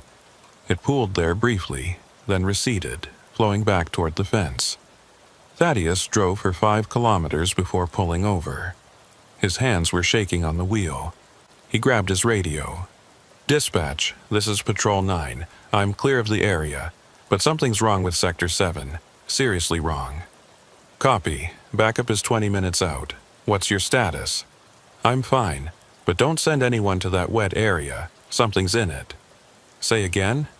There's something in the water. I don't know what I saw. The line was quiet for a moment, then, hold your position. Backup will meet you there. Thaddeus sat in his vehicle, lights on, engine running. He watched the road behind him for any sign of spreading water, for any sign of pale hands reaching up from impossible marsh. His phone buzzed, a text message from a number he didn't recognize. He opened it. A photo. His own vehicle, taken from behind. Taken from where he'd just been standing. Below the photo, a message. Still need crossing assistance. Been walking so long.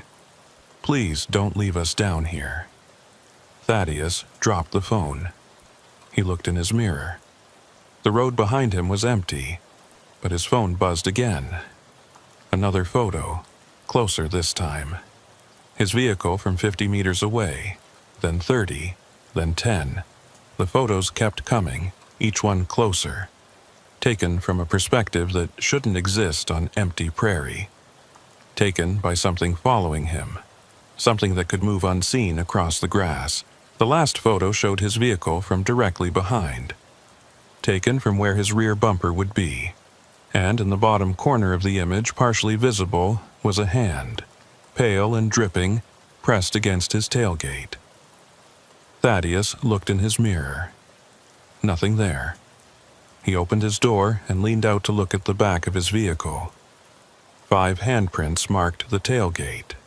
Wet handprints, trailing water. They hadn't been there when he'd stopped. Thaddeus pulled his door shut and locked it. He started driving again, not waiting for backup.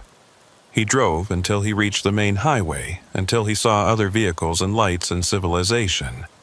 But the texts kept coming. Photos of his vehicle from every angle. Messages asking for crossing assistance, begging not to be left underground. When backup finally arrived, they found Thaddeus parked at a gas station 40 kilometers from Sector 7. He'd washed the handprints off his vehicle 3 times, but they kept reappearing. Wet and cold and persistent. The officers went to investigate Sector 7. They found the wet area exactly where Thaddeus described it. But by the time they arrived, it was already drying up, shrinking back into the earth. They followed the footprints, both sets leading to the fence. One vanishing, both emerging from the water, both ending in empty prairie. But when they measured the prints, something was wrong. The depth was inconsistent. Some prints pressed deep into the earth as if bearing enormous weight. Others barely marked the surface, as if whoever made them was becoming lighter, fading, or sinking. They excavated the wet area. At 3 meters down, they hit water, marsh water, full of organic matter. At 4 meters, they found clothing, old clothing, decades out of style.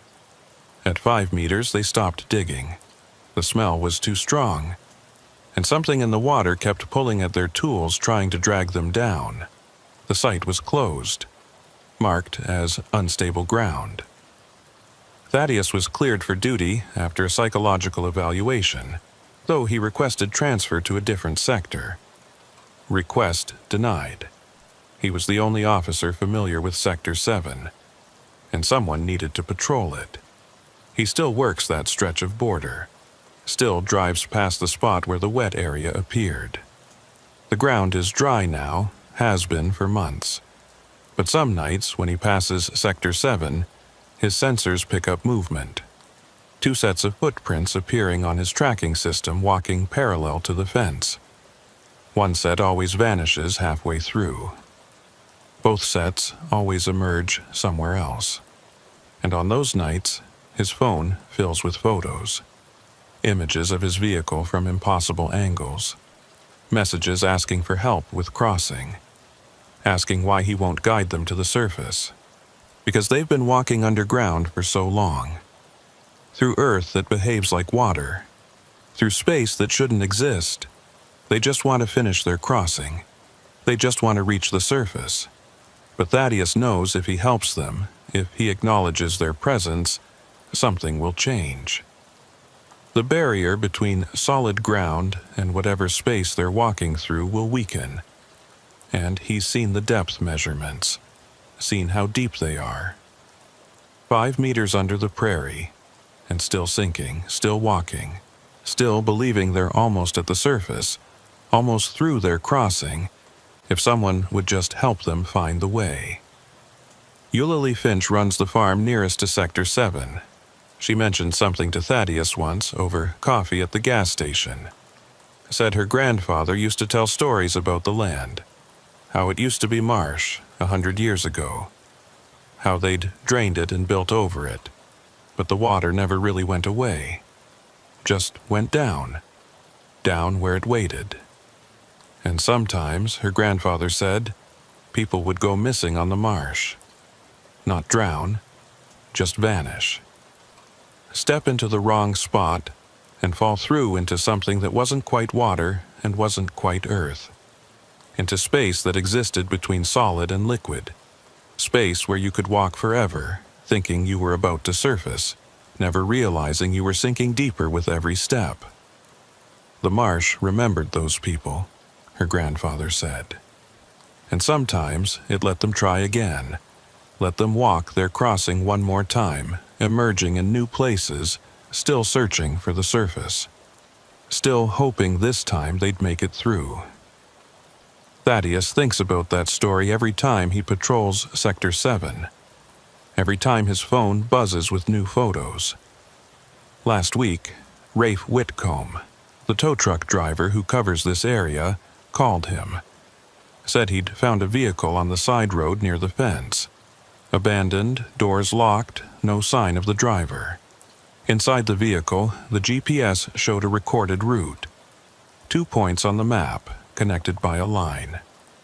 The start point was 5 meters underground. The end point was at the surface in Sector 7.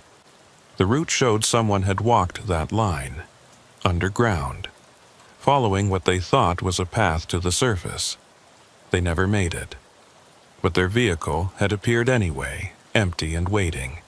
Just like the footprints appear and vanish. Just like the wet patch rises and recedes. Evidence of people still trying to complete their crossing. Still walking through that space between water and earth, believing they're almost there. Almost at the surface, almost home. But they'll never make it. Because they're not walking up.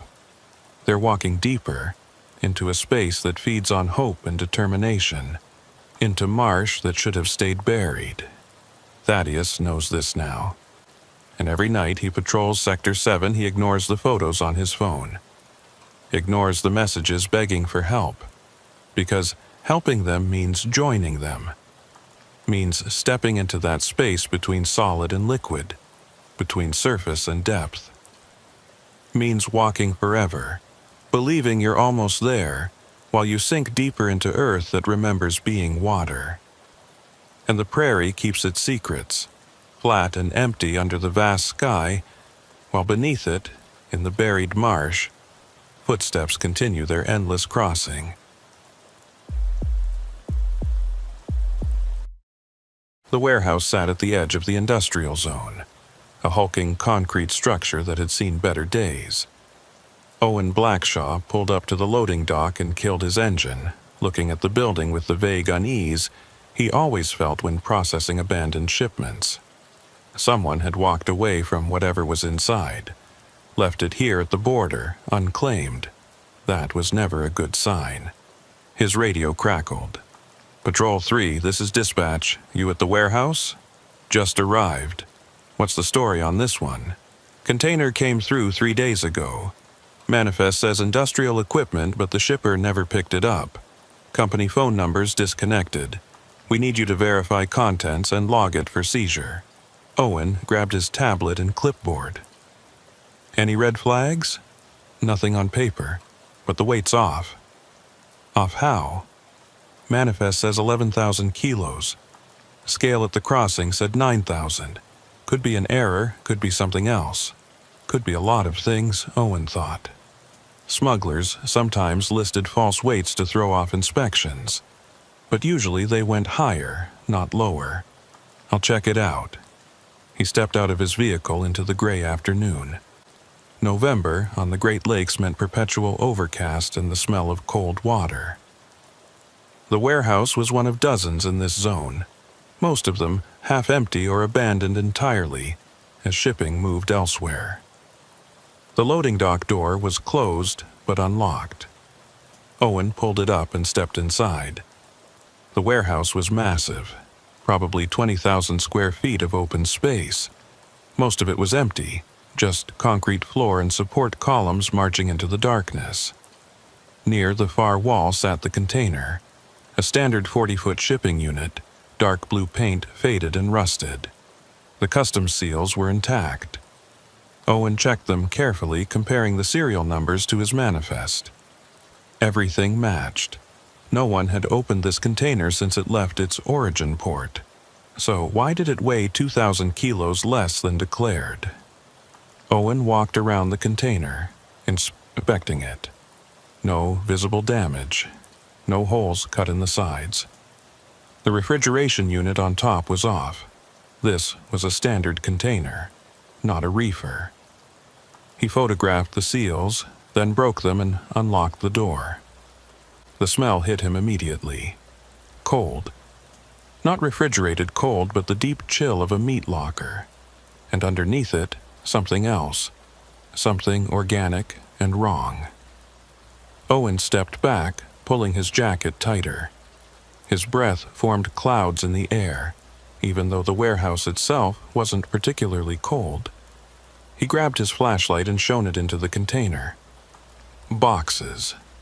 Dozens of them, stacked neatly on pallets. Industrial equipment, just like the manifest said. He could see printing on the sides, part numbers, handling instructions, the logo of a machine shop in Michigan. Everything looked normal, except for the temperature.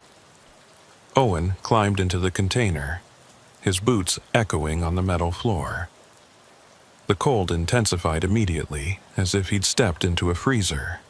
His flashlight beam cut through the darkness, illuminating row after row of boxes. He checked the first box, sealed, labeled correctly. He hefted it. Felt about right for the listed contents. He checked the second, the third. All correct. But the cold was getting worse. His fingers were going numb. He could see his breath in thick clouds now, and frost was forming on the metal walls. This was wrong. Standard containers didn't maintain temperature. If the refrigeration unit was off, the interior should be the same temperature as outside. Owen moved deeper into the container, checking boxes as he went. Everything seemed legitimate, but the manifest listed 37 boxes. He counted carefully. 29. He counted again. Still 29. 8 boxes short. That would account for some of the weight discrepancy. But where had the other boxes gone? The seals were intact. No one had opened this container, unless the boxes had never been loaded in the first place. False manifest, false weight declaration.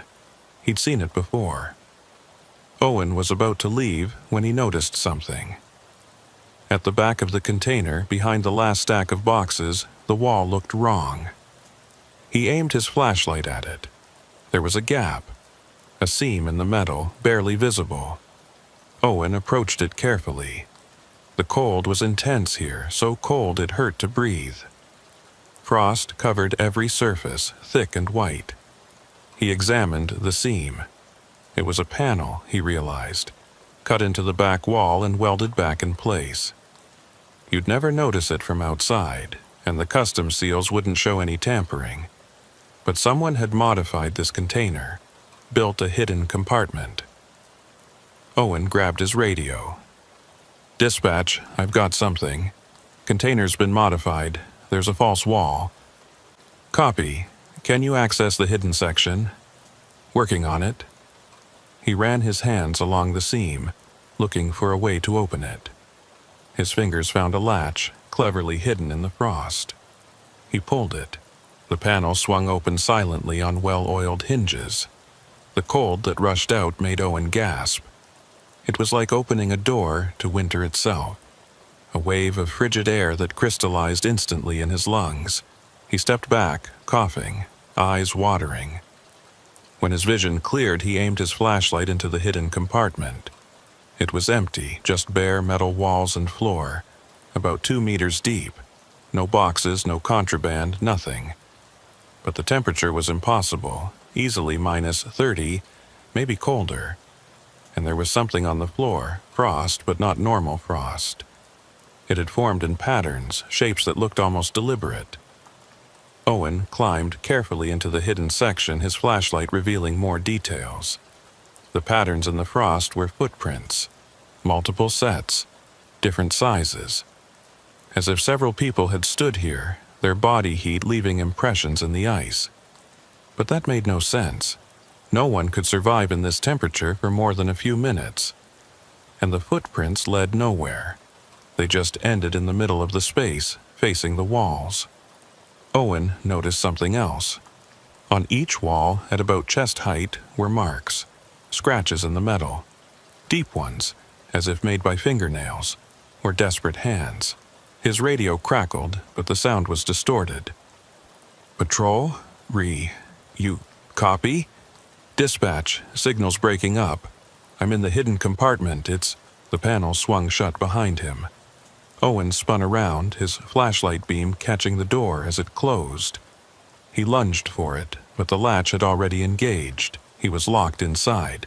"Dispatch!" He hammered on the door. "I'm trapped in the container. Send backup." Only static answered. The metal walls were blocking his signal. Owen tried the latch from inside. It didn't budge. He pushed against the door with his shoulder. Nothing. It was solid, designed not to open from this side. He forced himself to stay calm. People knew where he was. When he didn't check in, they'd come looking. He just had to wait. But the cold was already seeping through his jacket. His hands were shaking. His feet were going numb. He couldn't wait, not in this temperature. Owen examined the space more carefully. The walls were solid metal. No weak points. The ceiling was the same. The floor. He knelt down, brushing away frost. There were seams here, too. Another panel. Hope surged through him. He found the edges and pulled. The floor panel lifted easily, revealing a space beneath. A crawl space, maybe, or access to the container's undercarriage. Owen aimed his flashlight down. It wasn't a crawl space, it was a room. Another hidden compartment. This one below the container. And it was bigger than should be possible. The space extended beyond the container's footprint, as if it somehow existed outside the normal dimensions. But that was impossible. Owen stared into the space, his mind struggling to process what he was seeing. The room below was furnished. He could see a table, chairs, a cot in the corner. Personal items scattered around. A jacket, a thermos, a radio, as if someone had been living down there. His flashlight caught movement. Owen jerked back, nearly dropping the light.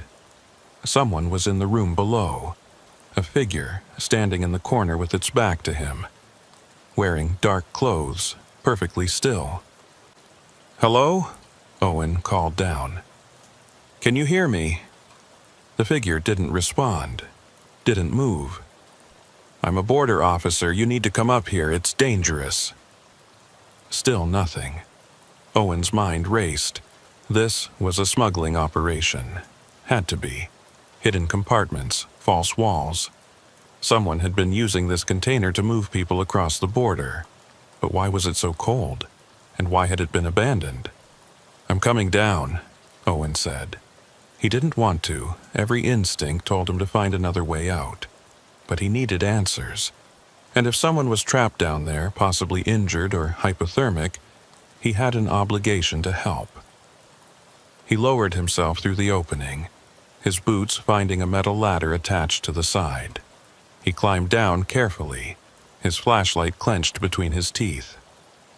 The room was larger than it had appeared from above. Impossible large. Owen's flashlight beam couldn't find the far wall. The space just extended into darkness, much deeper than the container could possibly contain. The figure still stood in the corner, motionless. Owen approached it slowly, hand resting on his service weapon. "Border Services, I need you to turn around and identify yourself." The figure turned. It wasn't a person. Owen stumbled backward, his flashlight beam revealing what he'd mistaken for a human form. It was a frozen mass of condensation and ice, shaped vaguely like a human. The cold had formed it somehow, water crystallizing in the air and accumulating in this shape. But shapes like that didn't form naturally. Something had to create them, something had to stand there long enough for the ice to accumulate around it. Owen's light swept the room, and he saw more of them. Dozens of frozen shapes standing throughout the space, all facing the walls, all perfectly still. He backed toward the ladder, but his light caught something else. On the table, a document. Papers frozen together but still readable. Owen grabbed them, his fingers screaming in protest at the cold. He held them under his light. Shipping manifests. Multiple ones, dating back months. Different companies, different origin points, but all routed through this warehouse. All for containers that supposedly carried industrial equipment, and handwritten notes in the margins, recording what was actually in the containers. People. Dozens of people, smuggled in hidden compartments. But the last entry made Owen's blood freeze colder than the air around him. Container 4799B. Hidden compartment failed to maintain safe temperature. Refrigeration unit malfunction. All occupants lost. Recommend disposal of unit and contents. Owen looked at the frozen shapes around him. They weren't condensation formations. They were people. Frozen solid. Still standing in the positions they'd been in when the temperature dropped, when the cold had killed them faster than they could react. The compartment had been designed as a smuggling chamber. Climate-controlled, hidden from scans. But something had gone wrong. The temperature regulation had failed, reversed. The hidden space had become a freezer. And now Owen was standing in a mass grave. He ran for the ladder, documents forgotten. His hands found the rungs and he climbed, muscles screaming, lungs burning with frozen air. He reached the upper compartment and pulled himself through the floor panel. The door. He had to get through the door. Owen threw himself against it, hammering with his fists. "Help! Someone help me!" His radio crackled suddenly, a signal breaking through. "Troll 3. You, Pi? I'm trapped, in the container. Send." The voice cut off, but it had come through. They knew he was in trouble. Owen sank against the door, trying to conserve warmth. His whole body was shaking now, violent tremors he couldn't control. The cold was winning. He looked at the floor panel. It was still open, darkness visible below, and from that darkness he heard something. Footsteps, slow and heavy, coming up the ladder. Owen's heart hammered. He scrambled away from the opening, pressing himself against the far wall. His flashlight beam found the opening just as a hand emerged, pale, covered in frost, fingers bent at wrong angles. The frozen form pulled itself up through the floor panel. What Owen had thought was an ice sculpture moved with terrible purpose. It stood in the compartment with him, water dripping from its frozen clothes, and turned its head toward him. Where its face should be was just smooth ice, but Owen could see the shape of features underneath. A person perfectly preserved in frozen death. It took a step toward him. Owen pressed against the wall, nowhere left to go. The thing moved closer, raising one frozen hand. Metal rang against metal. The door behind Owen swung open and hands grabbed him, pulling him backward into the main warehouse. "Got him! He's here!" Colette Mercier, the warehouse watchman, hauled Owen out of the container. Behind her stood Ambrose Keating, the rail inspector who'd been doing rounds in the area. Owen collapsed on the warehouse floor, gasping. He pointed at the container. "There's... inside there, people..." Colette and Ambrose exchanged glances. Ambrose climbed into the container with a flashlight, Colette following. Owen forced himself to stand, his legs barely supporting him. He stumbled to the container entrance. The hidden compartment door was closed, no sign it had ever been open. The floor panel was sealed shut. "There's nothing here," Ambrose called out. "Just boxes. What did you see?" "The hidden room, the frozen, they were down below." Colette emerged, shaking her head. "Owen, there's no hidden room, no false walls, just a standard container with boxes of equipment." "But I was in there." Ambrose checked the container floor. "Solid metal, no access panels. You sure you didn't hit your head or something?" Owen stared at the container. The seals were intact again, unbroken, as if he'd never entered it at all. The paramedics arrived and checked him for hypothermia. His core temperature was dangerously low, despite having only been in the container for minutes according to everyone else. But Owen's watch showed 45 minutes, nearly an hour of time that no one else remembered. They drove him to the hospital, treated him for cold exposure, and sent him home with orders to rest. Owen never returned to that warehouse. He put in for transfer to a different zone, citing health concerns. Request approved. But before he left, he did some research. Container 4799B, the number from the manifest he'd seen in the frozen room. He searched shipping records going back years. The container existed, had been in use for 5 years, running regular routes through the Great Lakes shipping network. Then, 8 months ago, it had been reported lost. Fallen overboard during a storm, sunk in deep water. But here was the strange part. 3 weeks after it was reported lost, Customs had logged it passing through this very warehouse. Sealed and unremarkable, carrying a shipment of industrial equipment that no one ever claimed. And the weight had been off. 2,000 kilos less than manifest. About the weight of 8 to 10 human bodies. Owen found reports of missing people. Migrants mostly. Desperate people willing to pay smugglers for passage across the border. 36 names over the course of 6 months, all last seen near border crossing points. All disappeared without a trace. The numbers matched. The timeline matched. Owen submitted his findings to the investigation unit. They thanked him for the information and promised to look into it. But when he checked back weeks later, the file had been closed. No evidence of smuggling operation. No evidence of modified containers. No evidence of anything. The warehouse was demolished 6 months later. Some kind of foundation issue, according to the official report. The ground underneath was unstable, unsafe for continued use.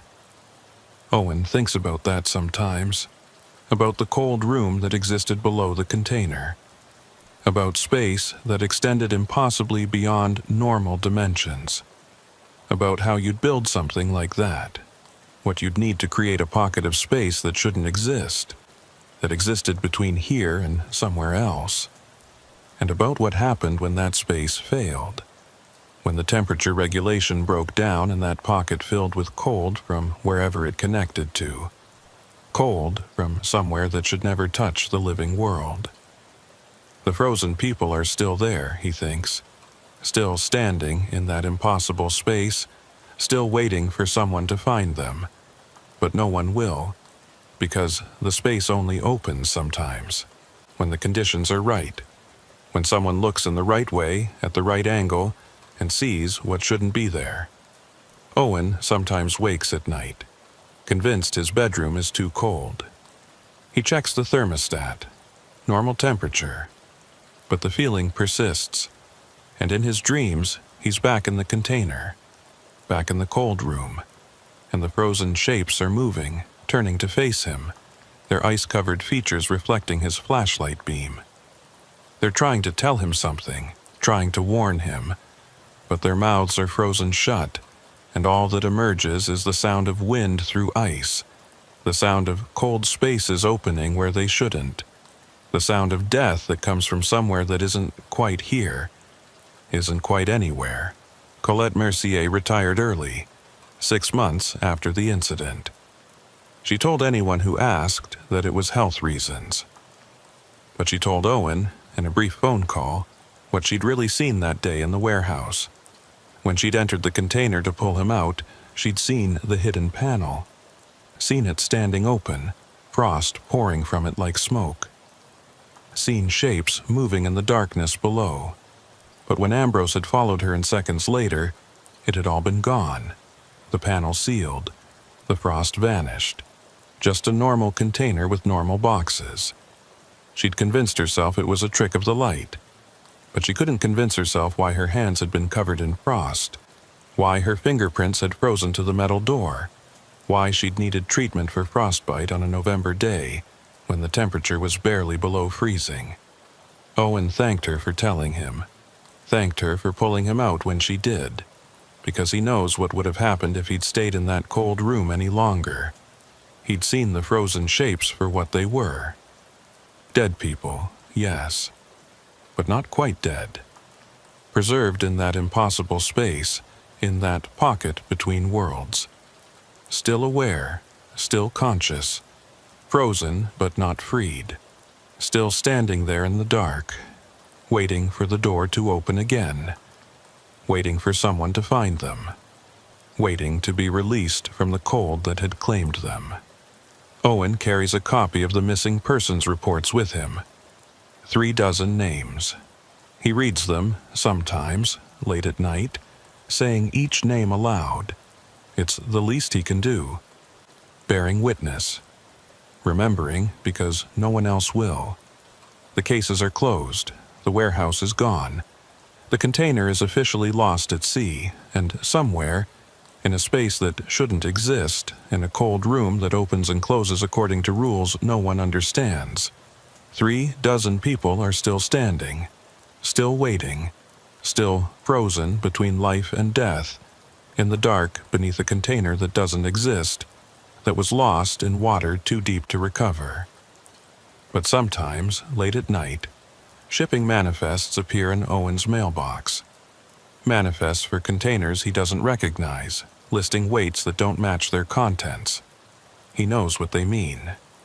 More hidden compartments, more cold rooms, more people standing frozen in spaces that exist between here and nowhere. He doesn't investigate anymore. He can't. It's not his job anymore, but he keeps the manifests, adds them to his file, and counts the missing weight. 2,000 kilos, 4,000, 6. Each kilogram representing a life lost to the cold, a person standing forever in a room that shouldn't exist, and growing colder every year. The fog came in with the evening tide, rolling across the inlet like something alive.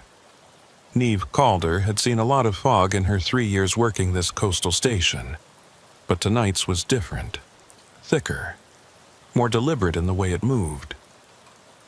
She stood on the dock watching it swallow the water, the boats, the distant shoreline. Within minutes, visibility dropped to maybe 10 meters. The foghorn at the lighthouse started its lonely call, rhythmic and mournful.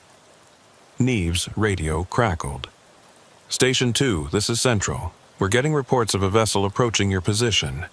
No radio contact, no transponder signal." "Copy that. Can you give me a heading?" "Negative. Radar's not picking it up clearly. Just wanted you aware. I'll watch for it." Neve walked to the edge of the dock, her boots echoing on the wet boards. The fog pressed around her, dampening sound, reducing the world to a small circle of gray-white mist. She could hear water lapping against the pilings, the distant cry of gulls, the creak of moored boats, but nothing approaching. She was about to head back inside when she heard it. An engine, low and steady, getting closer. Neve grabbed her flashlight and aimed it into the fog.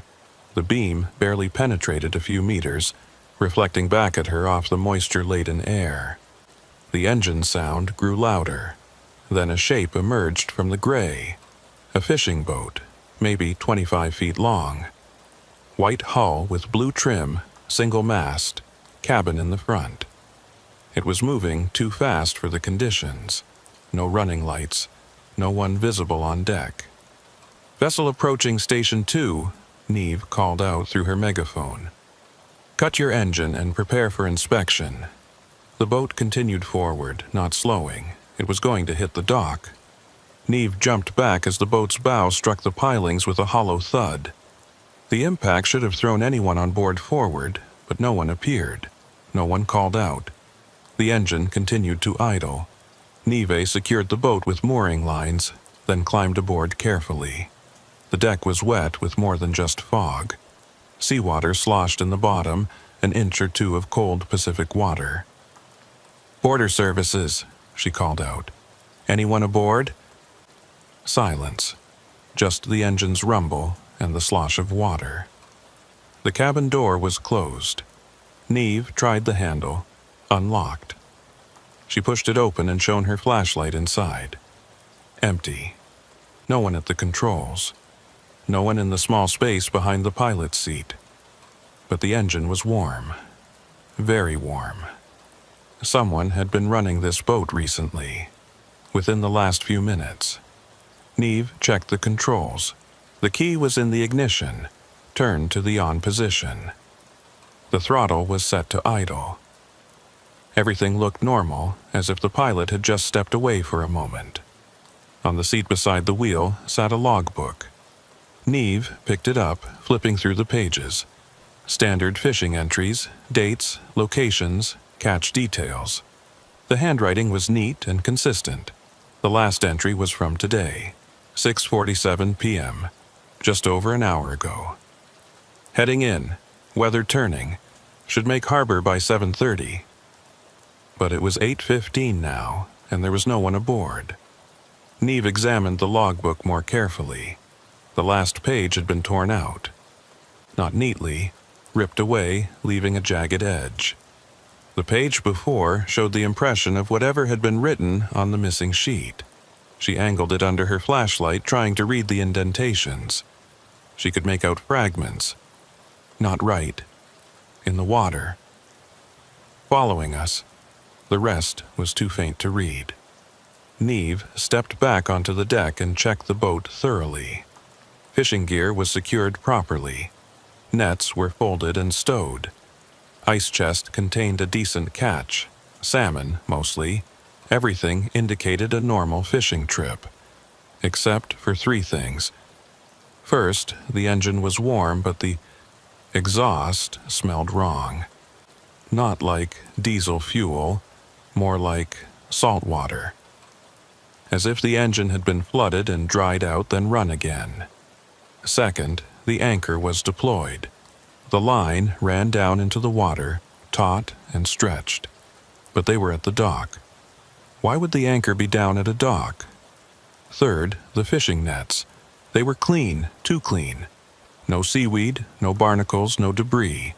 Nets that had been in the water should have something clinging to them, but these looked like they'd been scrubbed, or like they'd been somewhere water doesn't grow things.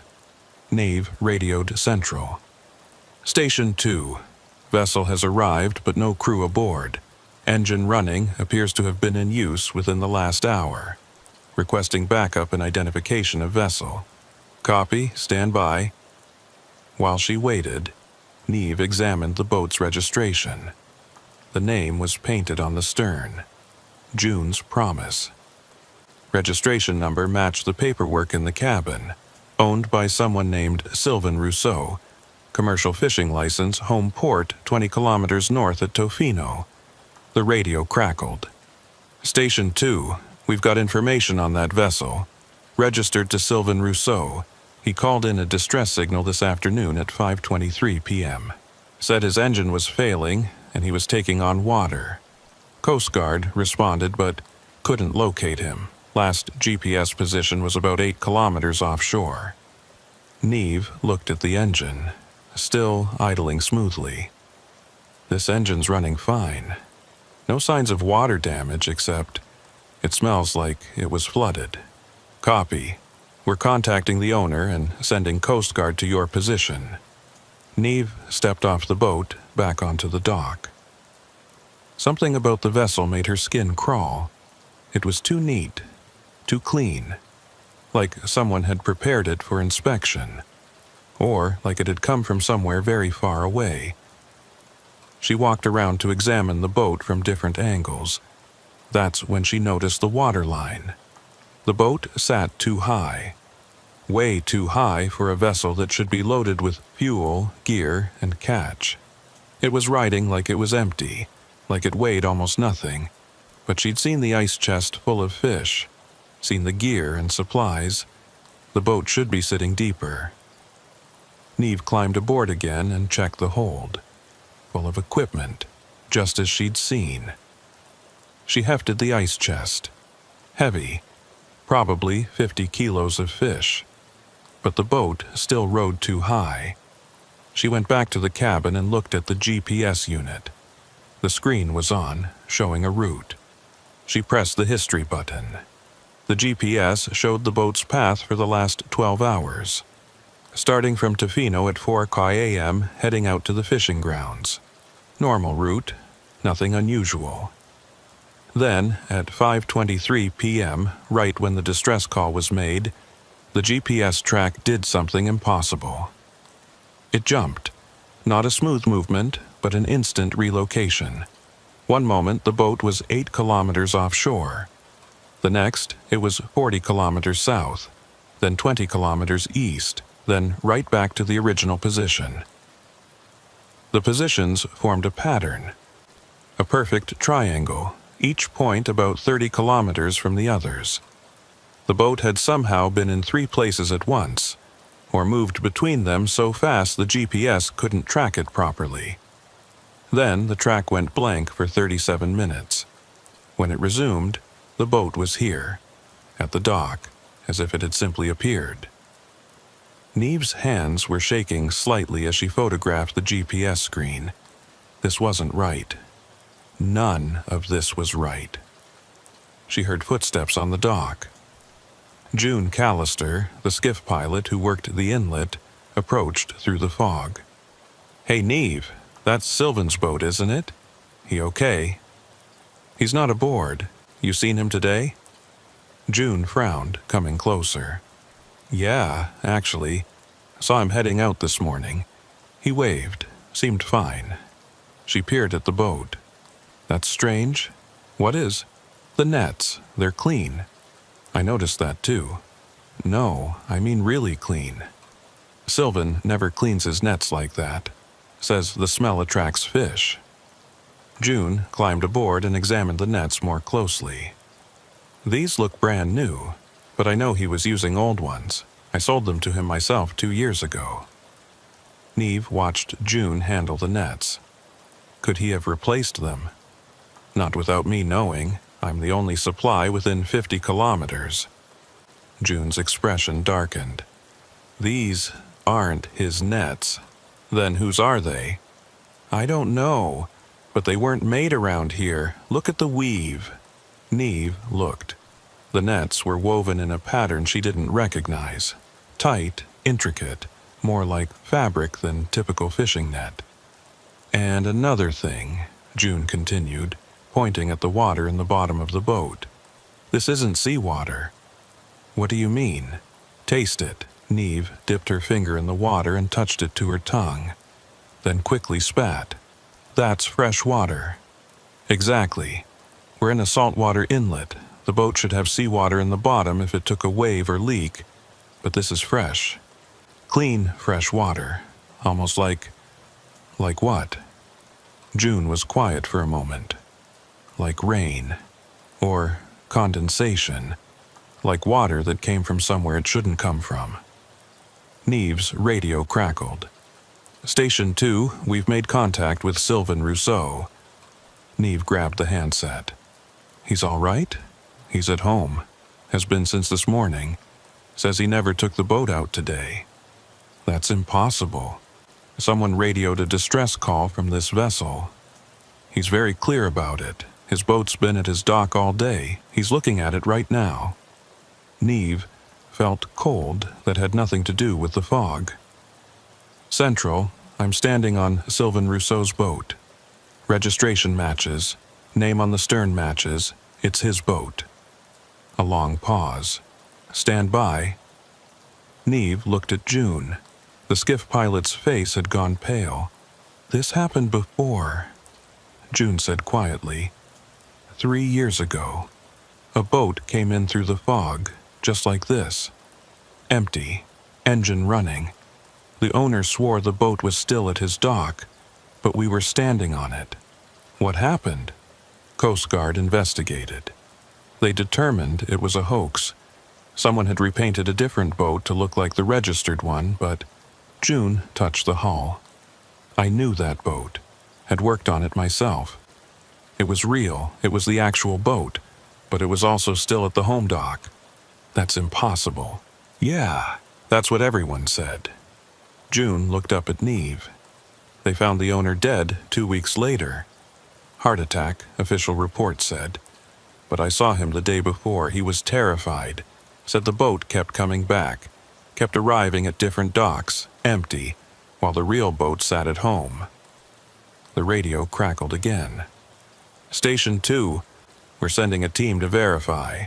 In the meantime, secure the vessel and don't let anyone else board. Copy. But Neve's attention was caught by something else. The logbook, still sitting on the cabin seat. It was open to a different page now. She was certain she'd closed it. She picked it up. A new entry had appeared on the previously blank page. Fresh ink, still slightly wet. 8:47 p.m. Made it to Station 2. But Sylvain's still at home. We're still at sea. Both true, both real, don't understand. The fog took us somewhere, brought us back wrong. Below that, in shakier handwriting, if you're reading this, don't try to find us. We're not where we were, we're not where we should be. We're in the between place, where the fog keeps what it catches. Neve dropped the logbook. She backed out of the cabin, nearly tripping on the deck. June caught her arm. What is it? The logbook. Someone's writing in it right now. June grabbed the book and looked. Her face went white. This is Sylvain's handwriting. I've seen his logs before. This is him. But he's at home. Part of him is. June closed the logbook carefully. But part of him is still out there, where the boat went, where the fog took it. The fog seemed to press closer, thicker. The foghorn sounded again, mournful and distant. We need to get off this boat, Neve said. They climbed onto the dock just as the Coast Guard vessel emerged from the fog. 2 officers boarded June's Promise, inspecting it thoroughly. While they worked, Neve pulled up the registration data on her tablet. Sylvain Rousseau, age 47, commercial fisherman. Licensed and bonded, 23 years of clean records. And then she found something. A note in the system, flagged years ago but never resolved. 3 years ago, Sylvain had reported his boat missing, filed a theft report. But the boat had been found the next day, still at his dock, exactly where it should be. The report was dismissed as a mistake, but Sylvain had insisted, said the boat had been gone, said something had taken it during the fog and brought back something else, something that looked like his boat but wasn't quite right. He'd withdrawn the report after pressure from the fishing company. Bad for business to claim your boat was haunted or cursed. The Coast Guard officers called Neve over. We've cleared the vessel, no signs of foul play, engines in good condition, catches fresh, everything normal except no crew. What about the GPS track? Shows a standard fishing route, nothing unusual. Neve climbed back aboard and checked the GPS. The history was gone. The impossible triangle of positions had vanished. Now it showed only a simple, straight path from Tofino to here. But she had photographs. She pulled out her phone. The photos were blank. Just gray screens, as if the camera had malfunctioned. She checked the logbook. The mysterious entries were gone. Just the original fishing logs, ending with the 6:47 p.m. note about heading home. "Did you see the entries?"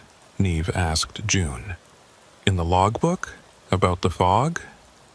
June nodded slowly. "I saw them. They're gone now." "Yeah, they do that. Whatever comes back through the fog, it doesn't stay the same. It changes, corrects itself, tries to match what it's supposed to be." The Coast Guard decided to impound the boat for investigation. They started the process of moving it to their facility, but when they tried to start the engine, it wouldn't turn over. Completely dead. The same engine that had been running smoothly minutes before. They checked the fuel. The tank was empty. Bone dry. But Neve had seen the gauge. It had shown 3/4 full. They called a tow to move the boat. While they waited, Neve went back to the cabin one more time. Something was bothering her. The ice chest. She opened it. Empty. No fish. No ice. Just bare metal. But she'd seen the fish, had watched the Coast Guard officers confirm the catch. She grabbed one of the officers. "Where's the catch?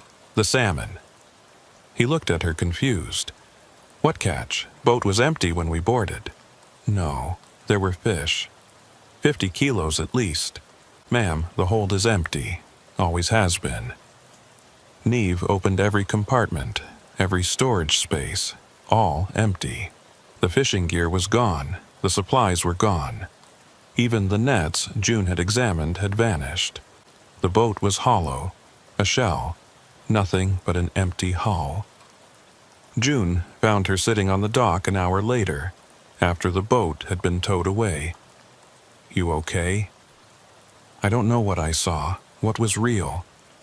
All of it was real, and none of it was." June sat beside her. "The fog does that, takes things, brings them back wrong. Sometimes it takes people. Where does it take them? Somewhere else. Somewhere that's here but not here. Between places." June looked out at the fog-shrouded water. "I think Sylvan went there 3 years ago. Not all of him, just enough. Enough that part of him is still out there, still fishing, still trying to come home. But he's at his house right now. Part of him is, but the part that went into the fog, it's still there. Still casting nets in water that doesn't exist. Still bringing in catches from nowhere. Still trying to dock at stations that are in both places at once." Neve thought about the logbook entries. The desperate words were in the between place. How do we get him back? We don't. Once the fog takes you to that place, you're always there. Even when you're here, you're split, existing in both spaces. June stood up. "That's why they found the other guy dead. Heart attack, they said. But I think it was the split, the strain of being in two places at once. Eventually, it pulls you apart." They stood in silence, watching the fog. Somewhere out there, Sylvain Rousseau was fishing. Part of him was home, safe, insisting he'd never left. Part of him was in his boat, casting nets into water that wasn't quite water, bringing in catches that weren't quite real. Both versions true. Both versions real. And every time the fog came in thick, the boat would arrive somewhere. Empty but running. Clean but used. Real but impossible. A ghost ship piloted by a man who was still alive. Still fishing in the space between here and there. Neve filed her report. Coast Guard filed theirs. Official conclusion: abandoned vessel, owner located in safe, no crime committed, case closed. But Neve kept the photographs, even though they were blank. Kept her notes about the impossible GPS track, the fresh water in a saltwater boat, the catch that vanished. Because a week later, June's promise appeared again. This time at a dock 40 kilometers north. Empty, engine running, nets clean, and Sylvain Rousseau was at home, swearing his boat had never left the dock. It happened again a month later. And 2 months after that. Always when the fog came in thick. Always arriving empty but showing signs of recent use. Always at a different location. The Coast Guard stopped responding. Called it a recurring hoax. Said someone must be moving the boat as a prank. But June knows better, and Neve knows better, because they've both seen it. The way the boat sits too high in the water. The way the nets are too clean. The way everything about it is right and wrong at the same time. The way it exists in both places at once, here and there, real and impossible. And sometimes, on very foggy nights, Neve stands on the dock and listens. Past the foghorn, past the gulls, past the lap of water on wood. She hears an engine, low and steady, getting closer. And she wonders if tonight will be the night the boat arrives and Sylvain is aboard. Finally complete. Finally whole. Or if he'll remain forever split, part of him at home, part of him in that between place, fishing in fog that never lifts, bringing in catches from water that doesn't exist, trying to dock at harbors that exist in both worlds and neither. She wonders what it's like, being pulled apart like that, existing in multiple spaces at once. She wonders if he even knows, if the part of him at home remembers the part that's still out there. Or if the split is so complete that neither half knows about the other. Two versions of one man, both real, both alive, both trying to live lives that can never quite connect. June says it's only a matter of time. Eventually, the split will be too much. Sylvain will die. The version at home will simply stop working, like a machine that's been running too long. And when he does, the boat will stop appearing. It will stay in that between place, part of the fog forever. Crewed by a man who's gone but not quite gone. Just like all the others. All the boats that vanished over the years. All the fishermen who were found safe at home while their vessels arrived empty at distant docks. All of them still out there. Still fishing. Still trying to come home. Still existing in the fog that never lifts. In the water that's not quite water. In the place that's between here and everywhere else. Neve transferred to an inland station 6 months later. Couldn't take the fog anymore. Couldn't take the waiting for boats that shouldn't arrive. Couldn't take the knowledge that somewhere, in space that exists between spaces, people were trapped. Living and dying at the same time. Here and there. Real and impossible. But even inland, hundreds of kilometers from the coast, she sometimes wakes at night and hears it. An engine, low and steady, getting closer. And she knows somewhere a boat is arriving, empty but running, clean but used, piloted by no one and everyone, carrying nothing and everything, coming home but never quite arriving, forever caught in the fog, forever in the between place, forever split between the world that is and the world that might be, and on its stern, a name painted in letters that exist in both places at once, June's promise. A promise that was made, a promise that was kept, a promise that will never be fulfilled.